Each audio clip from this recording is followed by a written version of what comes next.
ஹரே கிருஷ்ணா. எல்லாரையும் L2 வகுப்புக்கு வரவேற்கிறேன். எங்க போச்சு? ஹரே கிருஷ்ணா. எஸ், எல்லாரையும் L2 வகுப்புக்கு வரவேற்கிறேன். இன்னைக்கு நம்ம 14வது சாப்டர் முடிக்க போறோம். ஓகே, இது நம்ம வேதா பேஸ்ல படிச்சுட்டு பிபிடி பார்த்துட்டோம்னாக்கா வேணும்னா பிபிடி பார்க்கலாம். இல்ல ரொம்ப ஈஸியா இருக்குன்னா then will go to 15 chapter. Purushottama month எண்டா போறது. நம்ம அதை பிடிச்சிட்டோம்னா நல்லா இருக்கும். பார்க்கலாம். இப்ப பிரணத்தை ஆரம்பிக்கலாம். ஒரே ஒரு நிமிஷம்.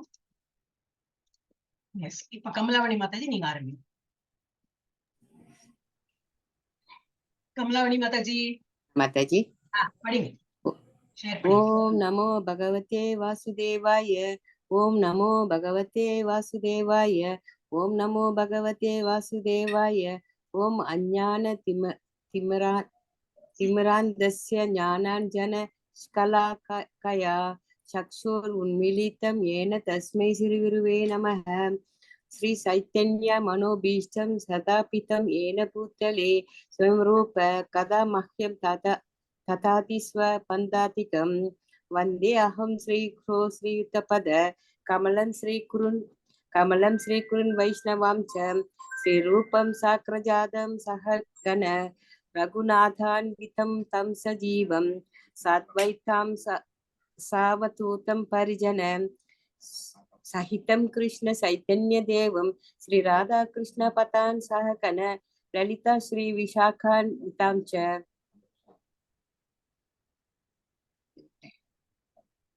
हे कृष्ण कर्ण सिंधु तीन बंधु जगपते गोपेश गोपिका कंदातराता कंदा नमोस्तुते तप्त कांचन गौरांगी राते वृंदावनेश्वरी विष्णु भानुसुते देवी प्रणमामि हरिप्रिये वाञ्छा कल्पतरुभ्यश्च कृपा सिन्धु एव च पतितानां पावनेभ्यो वैष्णवेभ्यो नमो नमः। नमो ब्रह्मण्य देवाय को ब्रह्माणहिताय च जगद्हिताय कृष्णाय गोविन्दाय नमो नमः। नमो महावदान्त्याय कृष्ण प्रेम प्रथायते कृष्णाय कृष्ण चैतन्य नाम्ने गौरवति विषये नमः। गुरवे गौरचन्द्राय दादिकाय तदालये कृष्णाय कृष्ण भक्ताय तत्तभक्ताय नमो नमः। ओम नमो विष्णुपादाय कृष्ण प्रेष्ठाय भूतले श्रीमते भगवती वेदांत स्वामिन् इति नामिने। नमस्ते शास्त्रवते देव गौरवाणी प्रचारिणे निर्विलेश शून्याति पाश्चात्यवाति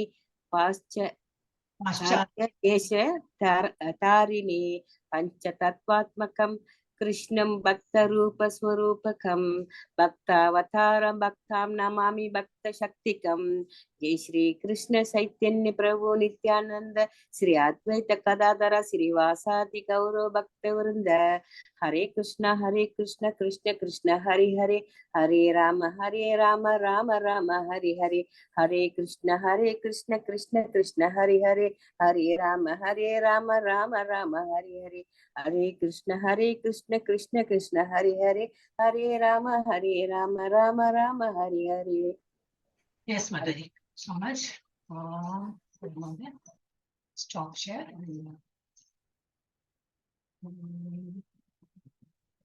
Share. Yeah. 20 படிக்கணும் நம்ம. ஓகே, யார் படிச்சா திரும்பி செகண்ட் ரவுண்ட் தான் வரும் இல்லையா? ஐஸ்வர்யா மாதாஜி ஆரம்பிச்சோம். हरे कृष्ण माताजी। गुणान एदान आदित्य त्रीन देहि देह समुद्भवान जन्म मृत्यु जरा दुःखैर विमुक्तो अमृतम अश्नुते। குணான் குணங்கள் ஏதான் இவையெல்லாம் ஆதித்ய கடந்து த்ரீன் மூன்று தேகி உடலை உடையவன் தேகே உடல் சமுத்பவான் படைக்கப்பட்ட ஜன்ம பிறப்பு மிருத்யு இறப்பு ஜரா முதுமை துக்கை துன்பங்கள் விமுக்த விடுபட்டு அமிர்தம் அஷ்ணுதே அனுபவிக்கின்றான். உடலை உடையவன் ஜட உடலுடன் தொடர்புடைய இந்த மூன்று குணங்களிலிருந்து உயர்வு பெற முயலும் போது பிறப்பு, இறப்பு, முதுமை மற்றும் இவற்றின் துன்பங்களிலிருந்து விடுதலை பெற்று இந்த வாழ்விலேயே அமிர்தத்தை சுவைக்க முடியும். பொருளுரை: இந்த உடலில் இருக்கும் போதே முழுமையான கிருஷ்ண உணர்வுடன் திவ்யமான தலத்தில் ஒருவன் எவ்வாறு இருக்க முடியும் என்பது இந்த ஸ்லோகத்தில் விளக்கப்பட்டுள்ளது. தேகி என்னும் சமஸ்கிருத சொல்லுக்கு உடலையுடையவன் என்று பொருள். ஒருவன் இந்த ஜட உடலினுள் இருந்தாலும் ஆன்மீக ஞானத்தில் முன்னேறுவதால் ஜட இயற்கையின் ஆதிக்கத்திலிருந்து விடுபட முடியும். ஆன்மீக வாழ்வின் ஆனந்தத்தை இந்த உடலிலும் கூட அவனால் அனுபவிக்க முடியும். ஏனெனில் இந்த உடலை நீத்த பின் அவன் ஆன்மீக உலகிற்கு செல்வது நிச்சயம். இருந்தும் இந்த உடலிலும் அவன் ஆன்மீக மகிழ்ச்சியை அனுபவிக்க முடியும். வேறு விதமாக கூறினால், கிருஷ்ண உணர்வில் செய்யப்படும் பக்தி தொண்டு பௌதிக பந்தத்தின் முக்திக்கான அறிகுறியாகும். இது 18ஆம் அத்தியாயத்தில் விளக்கப்படும். ஜட இயற்கையின் ஆதிக்கத்திலிருந்து ஒருவன் விடுபடும் போது அவன் பக்தி தொண்டுக்கு வருகிறான். ஹரே கிருஷ்ண மாதாஜி. என்ன கொடுத்திருக்கு? உடலை உடையவன், எம்போடிட் சோல் சொல்றாங்க. நம்ம எல்லாம் ஒரு உடலை எடுத்து வந்திருக்கோம், அந்த ஆத்மா. சோ உடலை உடையவன் ஜட உடலுடன் தொடர்புடைய இந்த 3 குணங்களிலிருந்து உயர்வை பெற முயலும் போது, the moment you come with the body, the soul, as long as அது சோலா இருக்கும்போது ஒன்னும் அஃபெக்ட் ஆகாது. ஒரு பாடி, ஒரு டாக் பாடி, கரடி பாடி, காக்ரோச் பாடி, ஹியூமன் பாடி, என்னையோ ஏதாவது ஒரு பாடி எடுத்து வரும்போது இந்த 3 முறைகள் குணங்களும் அதை தாக்குதல் இருக்கும் அதுல.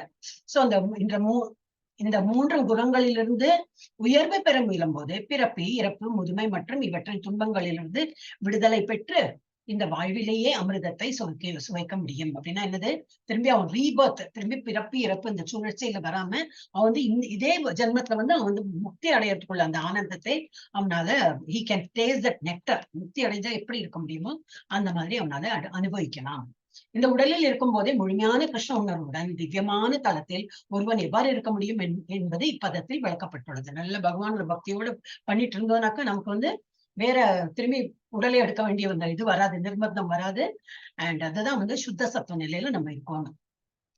சோ நான் உணர்வுடன் திவ்யமான தளத்தில் ஒருவன் எவ்வாறு இருக்க முடியும் என்பதை இப்பதத்தில் விளக்கப்பட்டுள்ளது. தேகி அப்படின்னா என்னது? தேகி என்னும் சமஸ்கிருத சொல்லுக்கு உடலை உடையவன் என்று பொருள். ஒருவன் இந்த ஜட உலகினுள் இருந்தாலும் ஆன்மீக ஞானத்தில் முன்னேறுவதால் ஜட இயற்கையின் ஆதிக்கத்திலிருந்து விடுபட முடியும். நம்ம எல்லாம் ஜட உலகத்துலதான் இருக்கோம், ஜட உடல்ல தான் கொண்டிருக்கோம். இருந்தாலும் ஆன்மீகத்துல நம்ம லைத்து இன்னும் நல்ல முதிர்ச்சி பெற்றுண்டே போனோம். இன்னும் போறாது, இன்னும் நிறைய பண்ணும். பகவான் கொண்டு நிறைய பண்ணும். அந்த மாதிரி பண்ணும்போது என்ன ஆகும்? அந்த பௌதிக பந்தத்துல இருந்து விடுபட்டுருவோம். அண்ட் ஆன்மீக தளத்துல நம்ம முன்னேறிண்டே போவோம். ஆன்மீக ஞானத்தில் முன்னேறுவதால் ஜட இயற்கையின் ஆதிக்கத்திலிருந்து விடுபட முடியும். ஆன்மீக வாழ்வின் ஆனந்தத்தை இந்த உடலிலும் கூட அவனால் அனுபவிக்க முடியும். மேல போய் அங்கதான் நம்ம அனுபவிக்க போறோம்னு கிடையாது. இங்க இருக்கும் போதே we can experience that ஆனந்தம். முக்தி பெற்ற இன்னொரு ஆனந்தமோ அது இங்கேயும் எக்ஸ்பீரியன்ஸ் பண்ணுவான், அவனால் அனுபவிக்க முடியும். ஏனெனில் இந்த உடலை நீத்த பின் அவன் ஆன்மீக உலகிற்கு செல்வது நிச்சயம். இருந்தும் இந்த உடலிலும் அவன் ஆன்மீக மகிழ்ச்சியை அனுபவிக்க முடியும். வேறு விதமாக கூறினால், கிருஷ்ண உணர்வில் செய்யப்படும் பக்தி தொண்டு பௌதிக பந்தத்தின் முக்திக்கான அறிகுறியாகும். இது 18ஆம் அத்தியாயத்தில் விளக்கப்படும். ஜட இயற்கையின் ஆதிக்கத்தில் இருந்து ஒருவன் விடுபடும் போது அவன் பக்தி தொண்டிற்கு வருகிறான். சோ அந்த மேல் உலகத்தை போய் நம்ம அனுபவிக்கிறத இந்த உலகத்திலேயே நம்ம அனுபவிக்கலாம். கீதா மாதாஜி படி. ஹரே கிருஷ்ணா. கீதா மாதாஜி இருக்கா? ஹரே கிருஷ்ணா மாதாஜி. ஹரே கிருஷ்ணா. கிளாஸ் முடிஞ்சது, வரல. Sorry Mataji, sorry Mataji, class தான் முடிஞ்சது. என்ன கேட்கல மாதாஜி? என்னது சாரி சொல்லுங்கள், புரியவே இல்ல. அந்த கிளாஸ் இப்ப முடிஞ்சது மாதாஜி, வர லேட் ஆயிடுச்சு வரதுக்கு. பரவாயில்ல, ஆரம்பிச்சோம். படி. கைர் லிங்கை ஸ்திரீன் குணான் அர்ஜுனோ வாச்சா. கைர் லிங்கை ஸ்திரீன் குணான் ஏதான் அதிதோ பவதி பிரபோ கிம் ஆச்சார கதம் சைதாம் ஸ்திரீம் குணான் அதிவர்த்ததே.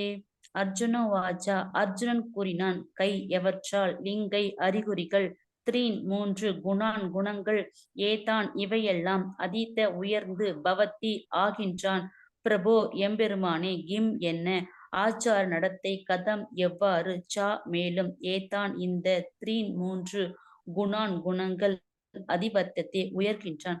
அர்ஜுனன் வினாவினான், எம்பெருமானே, இந்த 3 குணங்களை கடந்தவனை அறிவதற்கான அறிகுறிகள் யாவை? அவன் நடத்தைகள் யாவை?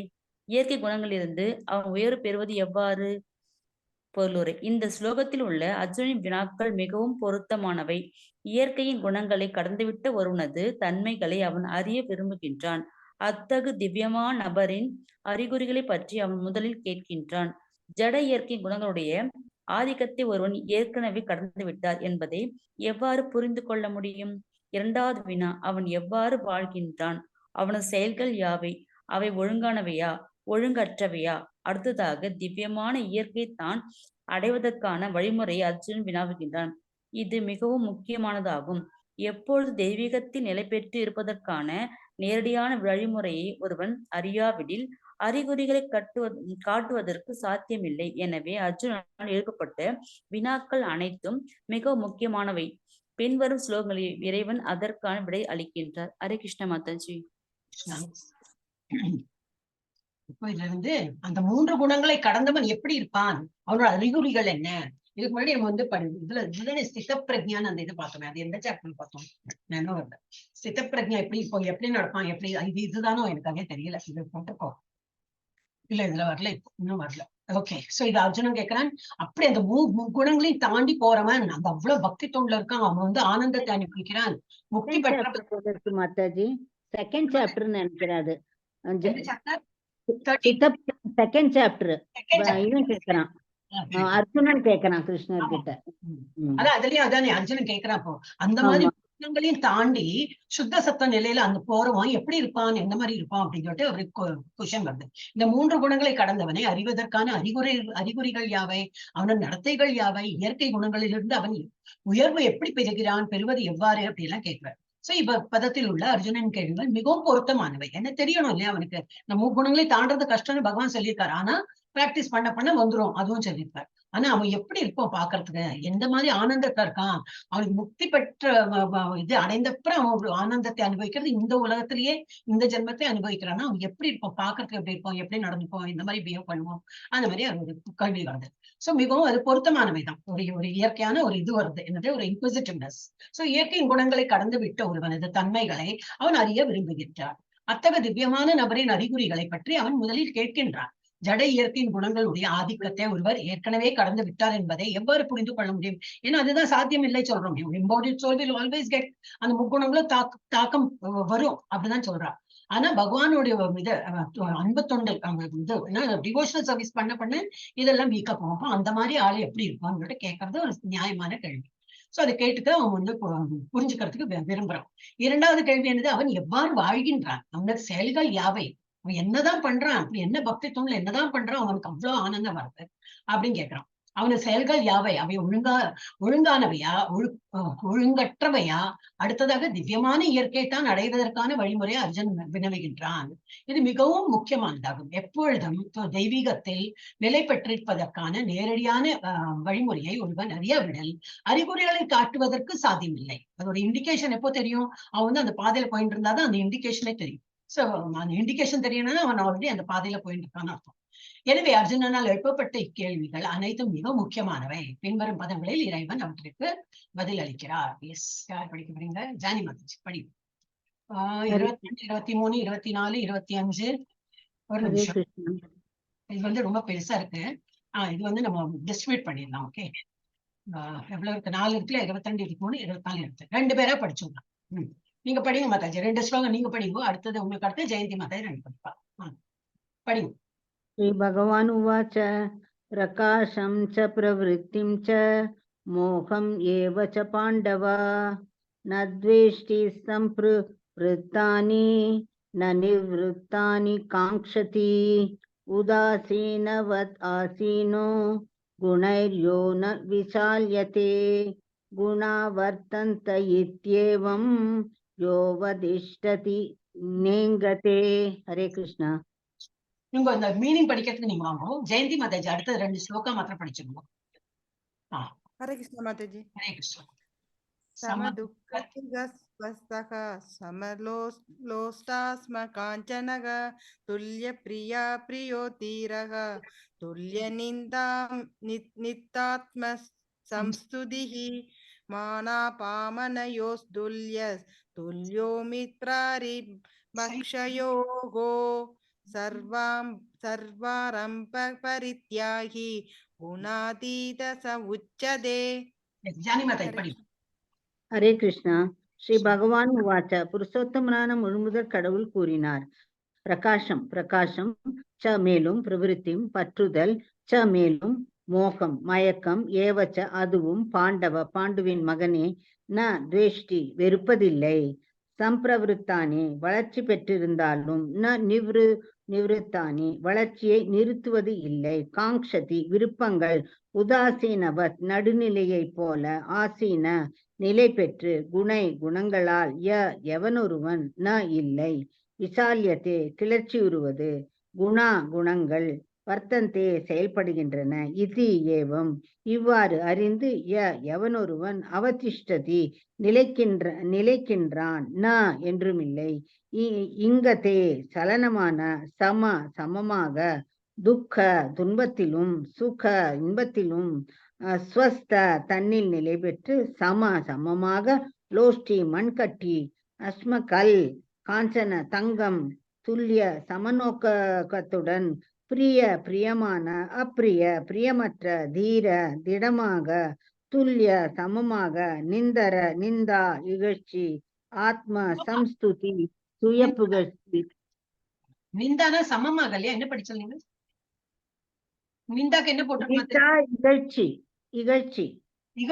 இதுல தப்பா போட்டிருக்கு. இங்க தப்பா போட்டிருக்கு. துல்லியதான் சமமாக நிந்தா. ஆமா, இகழ்ச்சி சமமாக நிந்தா இகழ்ச்சி ஆத்ம சம்ஸ்துதி சுய புகழ்ச்சி மானம் அபமானையோ அபமானம் துல்லிய சமமாக மித்திர நண்பன் அரி எதிரி பக்ஷயோ கட்சிகளில் சர்வ எல்லா ஆரம்ப முயற்சி பிரத்யாகி துறவி குண ஆதித்த ஜட இயற்கையின் குணங்களிலிருந்து உயர்ந்தவனாக அவன் உச்சத்தே கூறப்படுகிறான். புருஷோத்தமரான முழுமுதற் கடவுள் கூறினார். பாண்டுவின் மைந்தனே, பிரகாசம் பற்றுதல் மயக்கம் ஆகியவை தோன்றி இருக்கும் பொழுது அவற்றை வெறுக்காதவனும் அவை மறைந்திருக்கும் போது அவற்றிற்காக ஏக்கம் அடையாதவனும் இயற்கை குணங்களின் விளைவுக்கு மத்தியில் ஸ்திரமாக சஞ்சலமின்றி நடுநிலையில் அப்பாற்பட்டு இருப்பவனும் குணங்களே செயல்படுகின்றன என்பதை அறிபவனும் தன்னில் நிலை பெற்று இன்பத்தையும் துன்பத்தையும் சமமாக கருதுபவனும் மண்ணையும் கல்லையும் பொன்னையும் சமமாக காண்பவனும் பிரியமானவற்றில் அற்றவற்றிலும் சமநிலை உடையவனும் திடமானவனும் புகழ்ச்சி இகழ்ச்சி மானம் அவமானம் ஆகியவற்றில் சமமாக நிலை பெற்றவனும் நண்பனையும் எதிரியையும் சமமாக நடத்துபவனும் எல்லா பலநோக்கு செயல்களையும் துறந்தவனுமான மனிதன் இயற்கை குணங்களை கடந்தவனாக கூறப்படுகின்றான். பொருளுரை. ஜெயந்தி மாதா படி. பொருளுரை மாதா படி. ஜெயந்தி மாதா படி. ஹரே கிருஷ்ணா மாதாஜி. படி. அர்ஜுனன் 3 வேறுபட்ட வினாக்களை சமர்ப்பித்தான். பகவான் ஒன்றன் பின் ஒன்றாக அவற்றிற்கு பதிலளிக்கிறார். இந்த ஸ்லோகங்களில் தெய்வீகத்தின் நிலை பெற்றவன் யாரிடமும் பொறாமை கொள்வதில்லை என்றும் எதற்காகவும் ஏங்குவதில்லை என்றும் கிருஷ்ணர் முதலில் குறிப்பிடுகிறார். ஜட உடலை பெற்ற உயிர்வாளி இந்த பௌதீக உலகில் வசிக்கும் போது ஜட இயற்கையின் முக்குணங்களில் ஏதேனும் ஒன்றின் கட்டுப்பாட்டின் கீழ் உள்ளான் என்று புரிந்து கொள்ளப்படுகிறது. அவன் எப்போது உண்மையிலே உடலை விட்டு வெளியில் இருக்கின்றானோ அப்போது அவன் ஜட இயற்கை குணங்களின் பிணைப்பிற்கு வெளியில் உள்ளான். ஆனால் ஜட உடலை விட்டு வெளியில் இல்லாதவரை அவன் நடுநிலை உடையவனாக இருக்க வேண்டும். அவன் தன்னை பகவானின் பக்தி தொண்டில் ஈடுபடுத்த வேண்டும். அதன் மூலம் ஜட உடலான அவனது அடையாளம் தானாக மறைந்துவிடும். ஒருவன் ஜட உடலின் உணர்வில் இருக்கும் போது புலனுகர்விற்காக மட்டுமே செயலாற்றுகின்றான். ஆனால் உணர்வினை கிருஷ்ணரிடம் மாற்றும் போது புலனுகர்ச்சி தானாகவே நின்றுவிடும். ஒருவனுக்கு இந்த ஜட உடல் தேவையில்லை. ஜட உடலின் ஆணைகளை அவன் ஏற்க வேண்டிய அவசியமும் இல்லை. பௌதிக குணங்களின் தன்மைகள் உடலின் மீது செயல்படத்தான் செய்யும். ஆனால் ஆத்மா என்ற முறையில் அவன் இத்தகு செயல்களில் இருந்து தனித்துள்ளான். அவன் தனித்து விளங்குவது எவ்வாறு?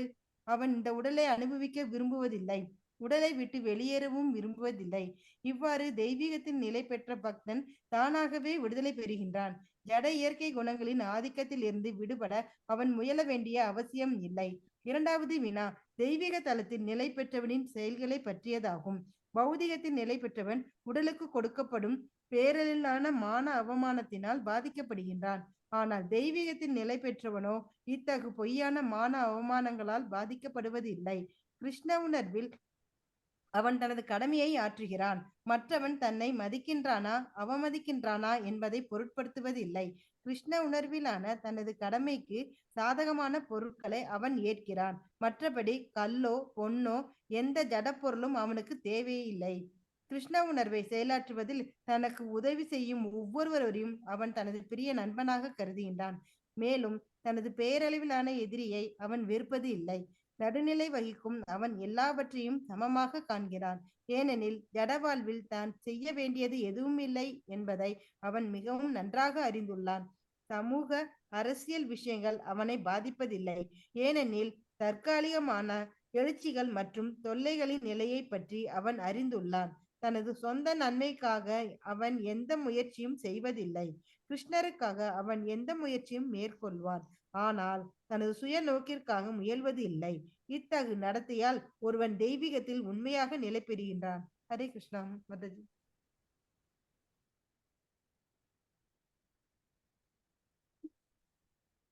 ஹரே கிருஷ்ணா.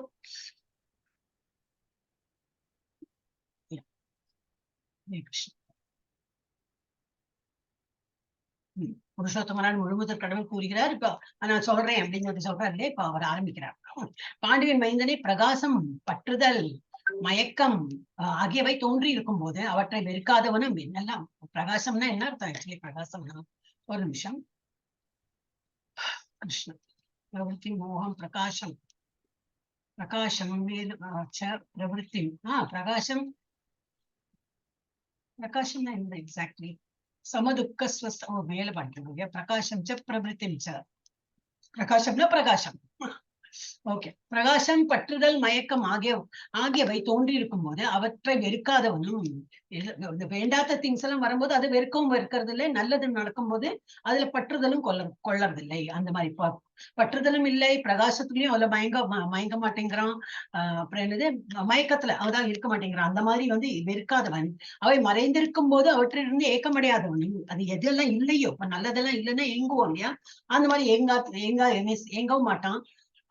அப்புறம் நல்லது வரும்போது அதுல ரொம்பவே ஆனந்தப்படவும் மாட்டான். இயற்கை குணங்களின் விளைவுகளுக்கு மத்தியில் ஸ்திரமாக சஞ்சலமின்றி நடுநிலையில் அப்பாற்பட்டு இருப்பவனும், குணங்களே செயல்படுகின்றன என்பதை அறிபவனும். குணங்கள்னா என்று இந்த முக்குணங்கள் தான் எல்லாம் நம்மளை செய்விக்கிறோம். நம்ம சுயமா நம்ம ஒண்ணும் பண்றது கிடையாது. அந்த மாதிரி எல்லாம் புரிஞ்சுட்டு இருக்கிறோம். அப்புறம் செயல்படுகிற என்பதை அறிபவனும், தன்னில் நிலை பெற்று இன்பத்தையும் துன்பத்தையும் சமமாக கருதுபவனும், மண்ணையும் கல்லையும் பொன்னையும் சமமாக காண்பவனும், பிரியமானவற்றிலும் பிரியமற்றவற்றிலும் சமநிலை உடையவனும், திடமானவனும், புகழ்ச்சி இகழ்ச்சி மானம் அவமானம் ஆகியவற்றில் சமநிலை பெற்றவனும், நண்பனையும் எதிரையும் சமமாக நடத்துபவனும். இதுக்கு முன்னாடி எல்லாம் வந்திருக்கு. நீங்க சொல்றப்ப செகண்ட் சாப்டர்ல வந்திருக்கு. நிறைய சாப்டர்ல இந்த மாதிரி சமமா பாவிக்கிறோம். அந்த மாதிரி அவனை எனக்கு ரொம்ப பிடிக்கும். அதீவமே பிரியா அந்த 12th சாப்டர்ல வந்தது. எல்லா பலநோக்கு செயல்களின் துறந்தவனுமான மனிதன் இயற்கை குணங்களை கடந்தவனாக கூறப்படுகின்றான். இதனை கொடுத்துக்கு அர்ஜுனன் 3 வேறுபட்ட கேள்விகளை சமர்ப்பித்தான். என்னெல்லாம்? பகவான் ஒன்றன் பின் ஒன்றாக அவற்றிற்கு பதிலளித்தார்.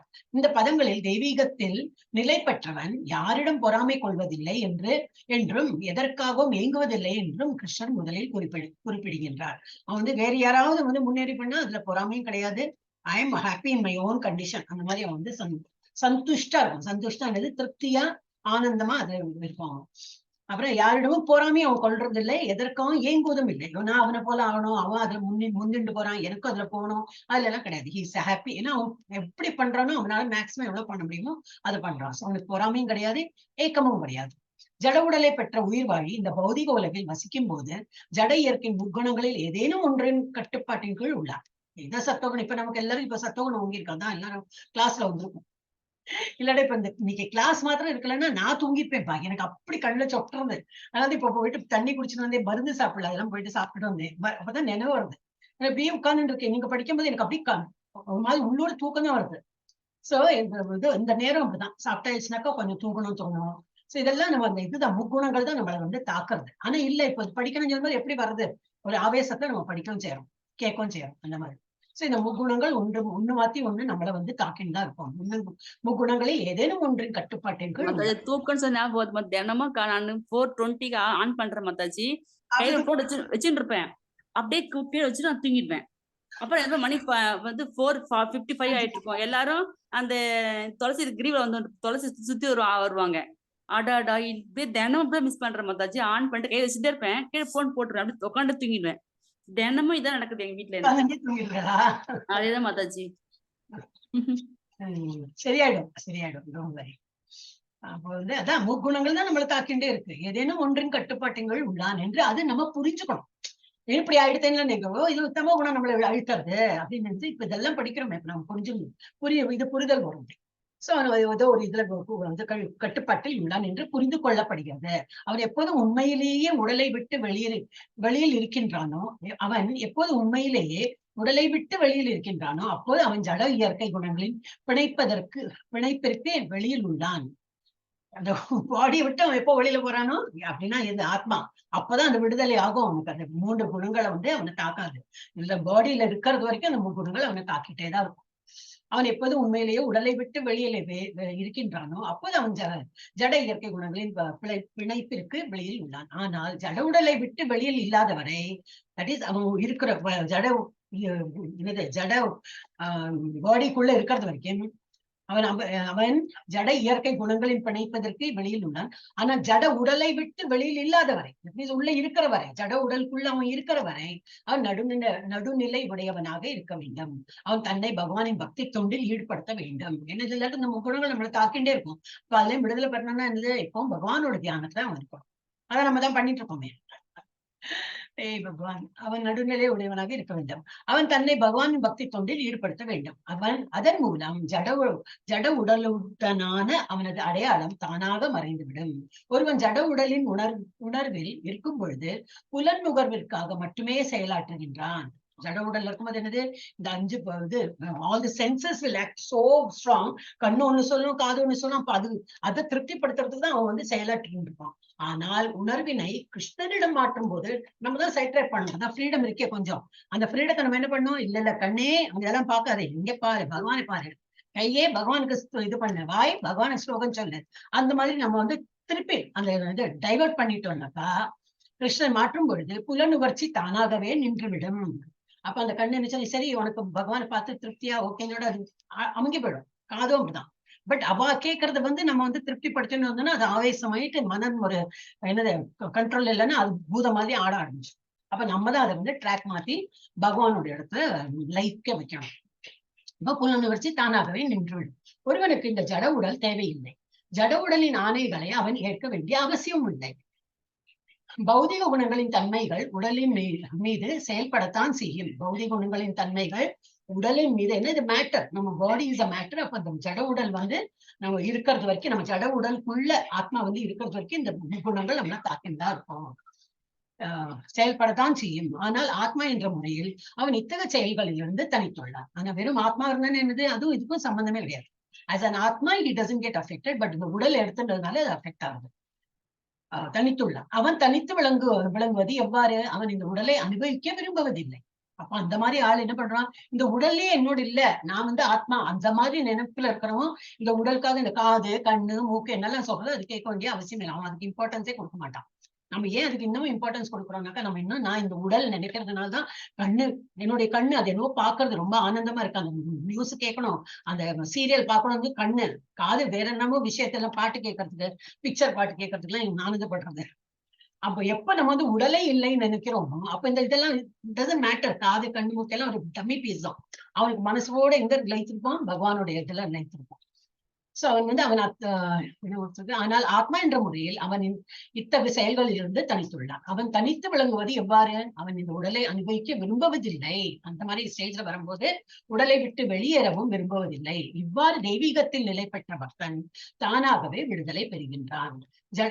இதெல்லாம் இவ்வளவுலாம் டெக்னிக்கலா எழுதியிருக்காங்க, ஒண்ணும் இல்ல, வெறும் ஜப்பா பண்ணிட்டே இருந்தேன்னா இன்னும் 2 மாசத்துல பார்த்தேன்னா எல்லாமே விட்டு போயிடும், ஒண்ணுமே இன்ட்ரெஸ்ட் இல்ல. இந்த பகவானோட கதை கேட்கறதும் இந்த ஜப்பா பண்றதும் இந்த ஃபாஸ்டிங் பண்றது எப்பட போய் ஏகாதசி வரும், எப்ப இது பண்ணலாம், எப்ப இது பண்ணலாம், இதுலயே தான் இன்ட்ரெஸ்ட் போயிட்டே இருக்கும். நம்ம பாக்கி உள்ள இதெல்லாம் ஆட்டோமேட்டிக்கா விட்டு போயிடும். இப்ப இந்த சாப்பாடுல எல்லாம் நம்ம சொல்றோம் இல்லையா, இப்படிதான் ஆனியன் இல்லை சமைக்கிறது, எப்படிதான் இருக்கிறது பூண்டிலாம் இருக்குன்னு ஆட்டோமேட்டிக்கா விட்டு போயிடும். நான்வெஜ் இந்த இது எல்லாமே காஃபி டீ எல்லாமே விட்டு போயிடும். அதுல விருப்பமே இருக்காது நமக்கு. சோ உடலை விட்டு வெளியேற அனுபவிக்க விரும்புவதில்லை, உடலை விட்டு வெளியேறவும் விரும்புவதில்லை. இவ்வாறு தெய்வீகத்தில் நிலை பெற்ற பக்தன் தானாகவே விடுதலை பெறுகின்றான். ஜட இயற்கை குணங்களின் ஆதிக்கத்திலிருந்து விடுபட அவன் முயற்சி செய்ய வேண்டிய அவசியமே இல்லை. அவன் வந்து கஷ்டப்பட்டு, இப்ப நீங்க சொல்றீங்க இல்லையா, கஷ்டப்பட்டு என்ன உட்காடுறேன், இன்னும் கொஞ்ச நாளைக்கு பொறுத்து போங்க, நோ ப்ராப்ளம். ஆட்டோமேட்டிக்கா அவங்களுக்கே முழிப்பு வந்துடும், தாராளமா வரும். ஆனா இது கொஞ்சம் டிரான்சிஷன் பீரியட் அப்படி சொல்ல, கொஞ்சம் அந்த சேஞ்ச் வரதுக்கு ஏன்னா அந்த மாதிரி என்னன்னு பழக்கமே இல்லை இல்லையா, அதனால கொஞ்சம் கஷ்டமா இருக்கும். அப்புறம் எல்லாம் சரியா போயிடும். இரண்டாவது கேள்வி, தெய்வீக தளத்தில் நிலை பெற்றவனின் செயல்களை பற்றியதாகும். பௌதிகத்தில் நிலை பெற்றவன் உடலுக்கு கொடுக்கப்படும் பேரளவிலான மான அவமானத்தினால் பாதிக்கப்படுகின்றான். இப்போ உடலை இருக்கிறதுனால என்னை வந்து மதிக்கல, என்னை வந்து ஹாய், நான் வந்து ஹாய்ன்னு சொன்னேன், அவன் கேட்கவே இல்லை, என்ன ஹலோ சொன்னேன் கேட்க, நான் வந்து அவன் எழுந்து நிக்கல, எனக்கு மரியாதையை கொடுக்கல, என்னை பார்க்கல, சிரிக்கல, இதெல்லாம் இருக்கும் நமக்கு. ஏன்னா நம்ம உடல்னே எண்ணும் போது இந்த பேரளவிலான மான அவமானத்தினால் பாதிக்கப்படுகின்றான். ஆனால் தெய்வீகத்தில் நிலை பெற்றவனோ அவனுக்கு தெரியவே தெரியாது. யாரு வந்தா போனா அவன் எங்கிட்ட பேசினான்னா, அவன் என்னை வந்து மதிச்சானா மிதிச்சானான்னு கூட அவனுக்கு தெரியாது. ஏன்னா அவனோட இவனோட நிலவில வேற விதமா தானே இருக்கும். அப்புறம் தானே எக்ஸ்பெக்டேஷன் வரும். இவனே வந்து எப்படியே அந்த ஆன்மீகத்துல இருக்கும்போது நான் இந்த உடலே இல்லை, அப்புறம் தானே என்ன மதிக்கிறது, அவன் என்ன பண்றான்னு சொல்லிட்டு நமக்கு அப்பதானே இந்த உணர்வு வரும். அப்ப நம்ம எதிர்பார்க்கிறோம்னா என்ன அர்த்தம், நம்ம இன்னும் உயரலன்னு தான் அர்த்தம். சோ அதெல்லாம் இட் இஸ் செல்ஃப் அனாலிசிஸ் தான் இது எல்லாமே. சோ பேரளவில் மான அவமானத்தில் பாதிக்கப்படுகிறோம். ஆனால் தெய்வீகத்தில் நிலை பெற்றவனோ இத்தகைய பொய்யான மான அவமானங்களால் பாதிக்கப்படுவதில்லை. கிருஷ்ண உணர்வில் அவன் தனது கடமையை ஆற்றுகிறான். மற்றவன் தன்னை மதிக்கின்றானா அவமதிக்கின்றானா என்பதை பொருட்படுத்துவதில்லை. ஏன்னா அவனுக்கு தெரியவே தெரியாது. அவன் அந்த லெவல்ல போகும்போது என்ன ஒண்ணுமே தெரியாது அவனுக்கு. யாராவது சொன்னபடி அப்படியா இன்னும் பேசலையா, அவன் நான் தான் பேசினேன், அவன் பேசலையா, ஓ அப்படி பதில் சொன்னானா, அந்த மாதிரி அழுவாங்க. சோ அது மாதிரி அவன் என்பதை அவன் பொருட்படுத்துவதில்லை. ஏன்னா அவனுக்கு ஒரு உணர்ச்சியே இல்லாம இருக்கும், அது தெரியவே தெரியாது. கிருஷ்ண உணர்விலான தனது கடமையை சாதகமான பொருள்களை அவன் ஏற்கின்றான். மற்றபடி கல்லோ பொண்ணோ எந்த ஜட பொருளும் அவனுக்கு தேவையில்லை. மற்றபடி படிச்சு எந்த ஜட பொருளும் அவனுக்கு தேவையில்லை. கிருஷ்ண உணர்வை செயலாற்றுவதில் தனக்கு உதவி செய்யும் ஒவ்வொருவரையும் அவன் தனது பிரிய நண்பனாக கருதுகின்றான். அதுதான் அவனுக்கு வந்து ஆன்மீகத்துல அவனோட ஃப்ரெண்ட்ஸ் எல்லாம் யாருக்கும், யார் பூ தொடுத்து கொடுக்குறான் அவன் தான் நல்ல ஃப்ரெண்டா இருக்கும். சந்தனத்தை அரைச்சு கொடுப்போம், சந்தன காப்பு ஓட்டவர் அந்த இதெல்லாம் பண்றதுக்கு, பெருக்கி கூட்டுறது, இந்த கோயில் எல்லாம் ஹெல்ப் பண்றது, அவளாம் தான் ஃப்ரெண்ட்ஸ் ஆயிடுவான். ஏன்னா சத் சங்கம் அங்கதான் இருக்கும். அப்போ அவன் தனது பிரிய நண்பனாக கருதுகின்றான். மேலும் தனது பேரளவிலான எதிரியை அவன் வெறுப்பதும் இல்லை. இப்ப யாராவது நம்ம என்மிட்டி பாராட்டவே வேண்டாம், ஏன்னா நம்ம தான் அந்த லெவலுக்கு போயிருப்போமே. இருந்தாலும் பாக்குறோம் இருப்பானே, எதிரில இருந்து ஒருப்போம் எனிமி யாராவது வந்தாலும் இவனுக்கு தெரியவே தெரியாது. அவன் என்னை எனிமையா பாவிக்கிறான், என்கிட்ட பேச மாட்டேங்கிறான், அவன் இன்சல்ட் பண்றான் கூட நமக்கு தெரியாது. அப்ப அந்த பேரளவுல அவன் வந்து என்மிட்டி பாராட்டினாலும் நம்ம வந்து அவங்க கிட்ட ஒழுங்காவே பேசிட்டு இருப்போம், தெரியாது. சோ வந்து பேரளவிலான எதிரியை அவன் வெறுப்பதும் இல்லை. நடுநிலை வகிக்கும் அவன் எல்லாவற்றையும் சமமாக காண்கின்றான். ஏனெனில் ஜட வாழ்வில் தான் செய்ய வேண்டிய எதுவும் இல்லை என்பதை அவன் மிகவும் நன்றாக அறிந்துள்ளான். சமூக அரசியல் விஷயங்கள் அவனை பாதிப்பதில்லை. ஏனெனில் தற்காலிகமான எழுச்சிகள் மற்றும் தொல்லைகளின் நிலையை பற்றி அவன் அறிந்துள்ளான். இதெல்லாம் இந்த அரசியல் சமூகம் இதெல்லாம் மாறிண்டே வரும். இன்னைக்கு ஒருத்தன் தத்துவம், இன்னொருத்தன் பார்த்தா அடுத்த நாள் பார்த்தா இவனே வந்து எல்லாம் தப்பு பண்ணிருப்பான், ஏதாவது வந்துட்டே இருக்கும். சோ இதனால எல்லாம் பாதரே பண்ண மாட்டான். அரசியல் விஷயங்கள்ல வந்து அவன் பாதர் பண்ண மாட்டான், சமூக விஷயங்கள்லயும். ஏனெனில் தற்காலிகமான எழுச்சிகள் எல்லாம், தற்காலிகமான எழுச்சி மற்றும் தொல்லைகள் எல்லாம் தரக்கூடியதுல அவன் வந்து பாதர் பண்ண மாட்டான். நிலையை பற்றி அவன் அறிந்துள்ளான். தனது சொந்த நன்மைக்காக அவன் எந்த முயற்சியும் செய்வதில்லை. கிருஷ்ணருக்காக அவன் எந்த முயற்சியும் மேற்கொள்வான். கிருஷ்ணருக்கு ஏதாவது நல்லது பண்ணுமா, இன்னைக்கு கிருஷ்ணருக்கு வந்து அந்த உடை சாத்தலாமா, இன்னைக்கு கிருஷ்ணருக்கு இந்த ஒரு ஆஃபரிங் பண்ணலாமா, நம்ம வீட்டுல இது நல்லா கொஞ்ச நாள் ஆச்சு இது பண்ணலையே, சரி இது பண்ணி பகவானுக்கு திருப்திப்படுத்தலாம் அப்படின்னு சொல்லிட்டு பகவானுக்கு ஆஃபர் பண்றது. பகவானுக்கு இன்னும் நிறைய ஜப்பா, இன்னைக்கு சண்டே இருக்கேன் வேற வேலை இல்லை, இப்போ வேலைக்கு போறோமா அப்படின்னு நினைக்கலாம். இன்னைக்குதான் ஆபீஸ் லீவ் ஆச்சு, எப்ப இன்னைக்கு கொஞ்சம் எக்ஸ்ட்ரா பண்ணலாமே, பகவான் கொஞ்சம் திருப்திப்படுத்தலாமே. அவனுடைய எண்ணம் எல்லாம் என்ன இருக்கும், பகவானை திருப்தி பண்ணணும், பகவானை திருப்தி பண்ணணும். அதுதான் கிருஷ்ணருக்காக அவன் எந்த முயற்சியும் மேற்கொள்வான். ஆனால் தனது சுய நோக்கத்திற்காக முயல்வதில்லை. இத்தகைய நடத்தையால் ஒருவன் தெய்வீகத்தில் உண்மையாக நிலை பெறுகின்றான். எஸ், அடுத்தது யார் படிக்கணும், கமலாவணி மாதாஜி தான். கமலாவணி மாதாஜி படி. ஹரே கிருஷ்ண மாதாஜி. मां चयो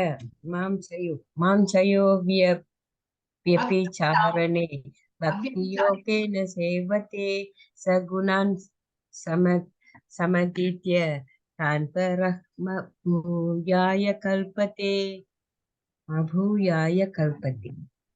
மாம் என்னிடம் மேலும் எவனொருவன் அவ்யபிசாரணே தவறின்றி பக்தி யோகேன பக்தி தொண்டால் சேவத்தே தொண்டு புரிகின்றானோ அவன் குணான் ஜட இயற்கை குணங்களை சமீத்திய கடந்து ஏதான் இவையெல்லாம் பிரம்ம பூயாய பிரம்ம நிலைக்கு உயர்த்தப்படுகிறான் கல்பத்தே ஆகின்றான்.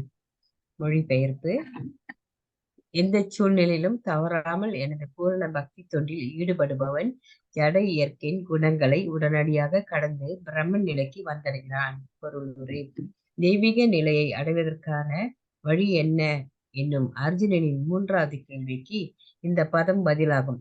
முன்னரே விளக்கியபடி ஜட உலகம் இயற்கை குணங்களின் மயக்கத்தின் கீழ் செயல்படுகின்றது. ஒருவன் இயற்கை குணங்களின் செயல்களால் பாதிக்கப்படக்கூடாது. அத்தகு செயல்களில் தனது உணர்வை வைப்பதற்கு பதிலாக கிருஷ்ணருக்காக செயல்களிடம் அவன் தனது உணர்வை திசை திருப்ப வேண்டும். கிருஷ்ணருக்கான செயல்கள் பக்தி யோகம், அதாவது எப்போதும் கிருஷ்ணருக்காக செயல்படுதல் எனப்படும். இது கிருஷ்ணரை மட்டுமின்றி ராமர், நாராயணர் போன்ற அவரது பல்வேறு சுய விரிவுகளை உள்ளடக்கும். அவருடைய விரிவுகள் எண்ணற்றவை. கிருஷ்ணரின் ஏதாவது ஒரு ரூபத்தின் தொண்டில் அல்லது அவரது சுய விரிவின் தொண்டில் ஈடுபட்டிருப்பவர் தெய்வீகத்தில் நிலை பெற்றவனாக கருதப்பட வேண்டும். கிருஷ்ணனுடைய எல்லா ரூபங்களும் திவ்யமானவை, ஆனந்தமயமானவை, அறிவு நிரம்பியவை மற்றும் நித்தியமானவை என்பதையும் கவனிக்க வேண்டும். அவர்கள் அனைவரும் சர்வ சக்திகளுடன் எல்லாவற்றையும் அறிந்தவர்களாக எல்லா திவ்யமான குணங்களையும் தாங்கியவர்களாக உள்ளனர். எனவே கிருஷ்ணரது தொண்டில் அல்லது அவரது சுய விரிவுகளின் தொண்டில் தவறாத உறுதியுடன் ஒருவன் தன்னை ஈடுபடுத்தினால் ஜட இயற்கையின் குணங்களை வெற்றி கொள்வது மிகவும் கடினமானது என்ற போதிலும் அவன் எளிதாக இறைவனை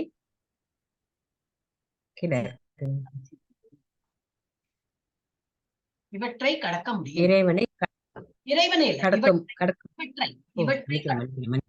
இவற்றை கடக்க முடியும். இது 7ஆம் அத்தியாயத்தில் ஏற்கனவே விளக்கப்பட்டது. கிருஷ்ணரிடம் சரணடைபவன் உடனடியாக ஜட இயற்கை குணங்களுடைய தாக்கத்திலிருந்து வெற்றி பெறுகின்றான். கிருஷ்ண உணர்வில் இருத்தல் அல்லது பக்தி தொண்டில் இருத்தல் என்றால் கிருஷ்ணருடன் சமநிலையை அடைதல் என்று பொருள். அறிவுடனும் ஆனந்தத்துடனும் நித்தியமாக இருப்பதே எனது இயற்கை. தங்கள் துகள்கள் தங்கச் சுரங்கத்தின் அம்சங்கள் என்பது போல ஆத்மாக்கள் என்னுடைய அம்சங்கள் என்று பகவான் கூறுகிறார். எனவே ஜீவாத்மா தனது ஆன்மீக நிலையில் தங்கத்தை போன்றது, அதாவது கிருஷ்ணரை போன்ற தன்மையை உடையது. இருப்பினும் தனித்தன்மையில் உள்ள வேறுபாடு தொடங்குகின்றது. இல்லாவிடில் பக்தி யோகம் என்ற கேள்விக்கு இடமில்லை. பக்தி யோகம் என்பது இறைவன், பக்தன் இவர்களுக்கு இடையிலான அன்பு பரிமாற்றம் ஆகிய 3ஐயும் உள்ளடக்கியது. எனவே பரம புருஷ பகவான், ஜீவாத்மா ஆகிய இருவரிடமும் தனித்தன்மை உள்ளது. இல்லாவிடில் பக்தி யோகம் என்பதற்கு ஒன்றுமில்லை. இறைவனுக்கு சமமான திவ்யமான தளத்தில் ஒருவன் நிலை பெறவில்லை எனில் அவன் பரம புருஷருக்கு தொண்டாற்ற முடியாது.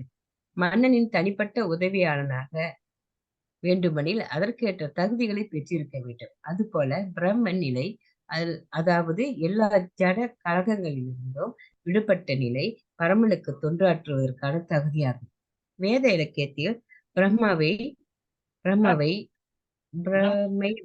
பிரம்மைவ சன் பிரம்மா ஏத்தி என கூறப்பட்டுள்ளது. பிராமணாக ஆவதன் மூலம் பரபிரம்மனை அடைய முடியும் தன்மையில் ஒருவன் பிரம்மனுடன் ஒன்றாக வேண்டும் என்பதே பொருள். பிரம்மனாக ஆவதன் மூலம் ஒருவன் ஜீவாத்மா என்னும் தனது நித்தியமான பிரம்ம அடையாளத்தினை இழப்பதில்லை. ஹரே கிருஷ்ணா. இதுல என்னது பாம்சையோ அவ்யபிசாரேன பக்தி யோகேன சேவதே பக்தி யோகேன சேவதே சகுணான் சமதீர்த்தியைத்தான் பிரம்ம பூயாய கல்பத்தை. எந்த சூழ்நிலையிலும் தவறாமல் எனது பூர்ண பக்தி தொண்டில் ஈடுபடுபவன் அப்படின்னா என்னது, காலையில இன்னொன்னு வண்டி ஏறுறேன் பரவாயில்ல, அப்போ மாலையோட போறான், வண்டியில உட்காரும் போது ஜப்பம் பண்றான், நத்திங் ஸ்டாப்ஸ் him from இது பகவானை எண்ணறதுக்கு அவனுக்கு ஒண்ணுமே வந்து தடங்களே கிடையாது. எங்க போனாலும் எப்படி போனாலும் அவன் வந்து ஜப்பா பண்ணிடுவான். மாலை கொண்டு வர வரலையா, சரி கை இருக்கு, கையை வச்சு அவன் ஜப்பா பண்ணிட்டு இருப்பான். அப்படி வந்து ஜப்பா பண்ணுவான். எங்க போனாலும் பகவான், சில பேர் எல்லாம் பகவான் விக்கிரத்தையே கொண்டு போவான், ஒரு பெட்டியில கொண்டு போயிடுவான். எங்க போனாலும் அதை திரும்பி அதை பெட்டியில இருந்து எடுத்து வச்சு அது பூஜை பண்ணி எல்லாம் பண்ணுவான். அது கொஞ்சம் ஒரு ஸ்டெப் ஜாஸ்தியா பக்தி பண்றாங்கன்னு எனக்கு தோணும். அதெல்லாம் நான்லாம் எப்படின்னா, ஒரு இடத்துக்கு போனா அங்க ஏதோ போட்டோ இருக்குமே, அதை அங்க அந்த போட்டோ வழிபடுவேன், அவ்வளவுதான். ரொம்ப அந்த ஸ்ட்ராங் இதெல்லாம் கிடையாது. எங்க இருக்கோ, எந்த மாதிரி சௌரியம் இருக்கோ, அவங்க வீட்டுல ஏதோ ஊதுபத்தி இருக்கும், அவங்க வீட்டுல ஒரு விக்கிரகம் இருக்கும், அதுவும் பகவான் தானேன்னு சொல்லிட்டு வழிபடலாம். நான் சில பேர்ல நம்ம வீட்டு அந்த விக்கிரகத்தையே கொண்டு போவான், அந்த மாதிரி இருப்பாங்க. சோ அவன் விடவே மாட்டான், எங்க போனாலும் பக்தி தொண்டை கண்டினியூ பண்ணிட்டே இருப்பான். சோ எந்த சூழ்நிலையிலும் தவறாமல் எனது பூர்ண பக்தி தொண்டில் ஈடுபடுபவன் ஜட இயற்கையின் குணங்களை உடனடியாக கடந்து விடுவான். பிரம்மன் கடந்து எங்க போயிடுவான்? பிரம்மன் நிலையை வந்து அடைகிறான். சோ தெய்வீக நிலையை அடைவதற்கான வழி என்ன என்னும் அர்ஜுனனின் 3வது கேள்விக்கு இந்த பதம் பதிலாகும். இந்த ஸ்லோகம் பதில். அப்படின்னா என்ன அர்த்தம்? அவன் வந்து விடவே மாட்டான், எங்க போனாலும் பகவானோட தொண்டிலையும் அவன் வந்து அவனுக்கு அது பண்ணினாதான் ஆச்சு. அப்படி முன்னரே விளக்கியபடி ஜட உலகம் இயற்கை குணங்களின் மயக்கத்தின் கீழ் செயல்படுகிறது. இந்த ஜட உலகமே அப்படிதான், முக்குணங்கள்லதான் இது கீழ்படிஞ்சு நடக்கிறது. ஒருவன் இயற்கை குணங்களின் செயல்களினால் பாதிக்கப்படக்கூடாது. அத்தகைய செயல்களில் தனது உணர்வை வைப்பதற்கு பதிலாக கிருஷ்ணருக்கான செயல்களிடம் அவன் தனது உணர்வை திசை திருப்ப வேண்டும். அந்த ஃப்ரீடம் பகவான் கொடுத்திருக்காரு. இல்ல தமோ குணம், எனக்கு நல்ல தூக்கம் வந்து தூங்கிட்டேன்னா தூங்கிட்டே இருக்கலாம். இல்ல வேற இல்லாம ஆக்டிவிட்டி ரொம்ப ஆக்டிவா இருக்கேன், நான் இதையும் பண்ணுவேன் அதுவும் பண்ணுவேன், ஒரு ஸ்திரமா ஒரு இடத்துல இல்லாம, அதுவும் வந்து ரஜகுணத்துல இருக்கும். அப்புறம் வந்து சத்துவகுணம்னால எனக்கு பலநோக்கு செயல்கள்ல அந்த மாதிரி பண்ணுவோம். சோ அந்த மாதிரி வந்து குணங்களும் நம்மளை தாக்கும். ஆனா நமக்கு வந்து ஃப்ரீடம் இருக்கு. பகவானோட உணர்வோட, பகவானோட பக்தியோட நம்ம வந்து பகவானுக்கு தொண்டு புரியும் போது இதெல்லாம் விட்டு போயிடும். சோ கிருஷ்ணருக்கான செயல்களிடம் அவன் தனது உணர்வை திசை திருப்ப வேண்டும். கிருஷ்ணருக்கான செயல்கள் பக்தி யோகம், அதாவது எப்பொழுதும் கிருஷ்ணருக்காக செயல்படுதல் எனப்படும். இது கிருஷ்ணரை மட்டுமின்றி ராமர், நாராயணா எல்லாம் பிளீனரி எக்ஸ்பென்ஷன் தானே. கிருஷ்ணரை நம்ம ஒரு ஃபார்ம் சொல்றோம், அவரோட பக்கத்துல இருக்கிற என்னெல்லாம் எக்ஸ்பென்ஷனுக்கும் எல்லாருமே சந்தோஷப்படுத்துறவங்க தான். ராமர், நாராயணன் போன்ற அவரது பல்வேறு சுய விரிவுகளையும் உள்ளடங்கும். அவருடைய விரிவுகள் எண்ணற்றவை, நிறைய இருக்கு. பிளீனரி எக்ஸ்பென்ஷன் நிறைய இருக்கு. கிருஷ்ணரின் ஏதாவது ஒரு ரூபத்தின் தொண்டில் அல்லது அவரது சுய விரிவின் தொண்டில் ஈடுபட்டிருப்பவன் தெய்வீகத்தில் நிலை பெற்றவனாக கருதப்பட வேண்டும். நான் நாராயணரை வழிபடுறேன், நான் வந்து ராமரை வழிபடுறேன், நோ ப்ராப்ளம், வேற ஃபார்ம் தான், கிருஷ்ணாவோட வேற ஃபார்ம் தான் அதெல்லாம்.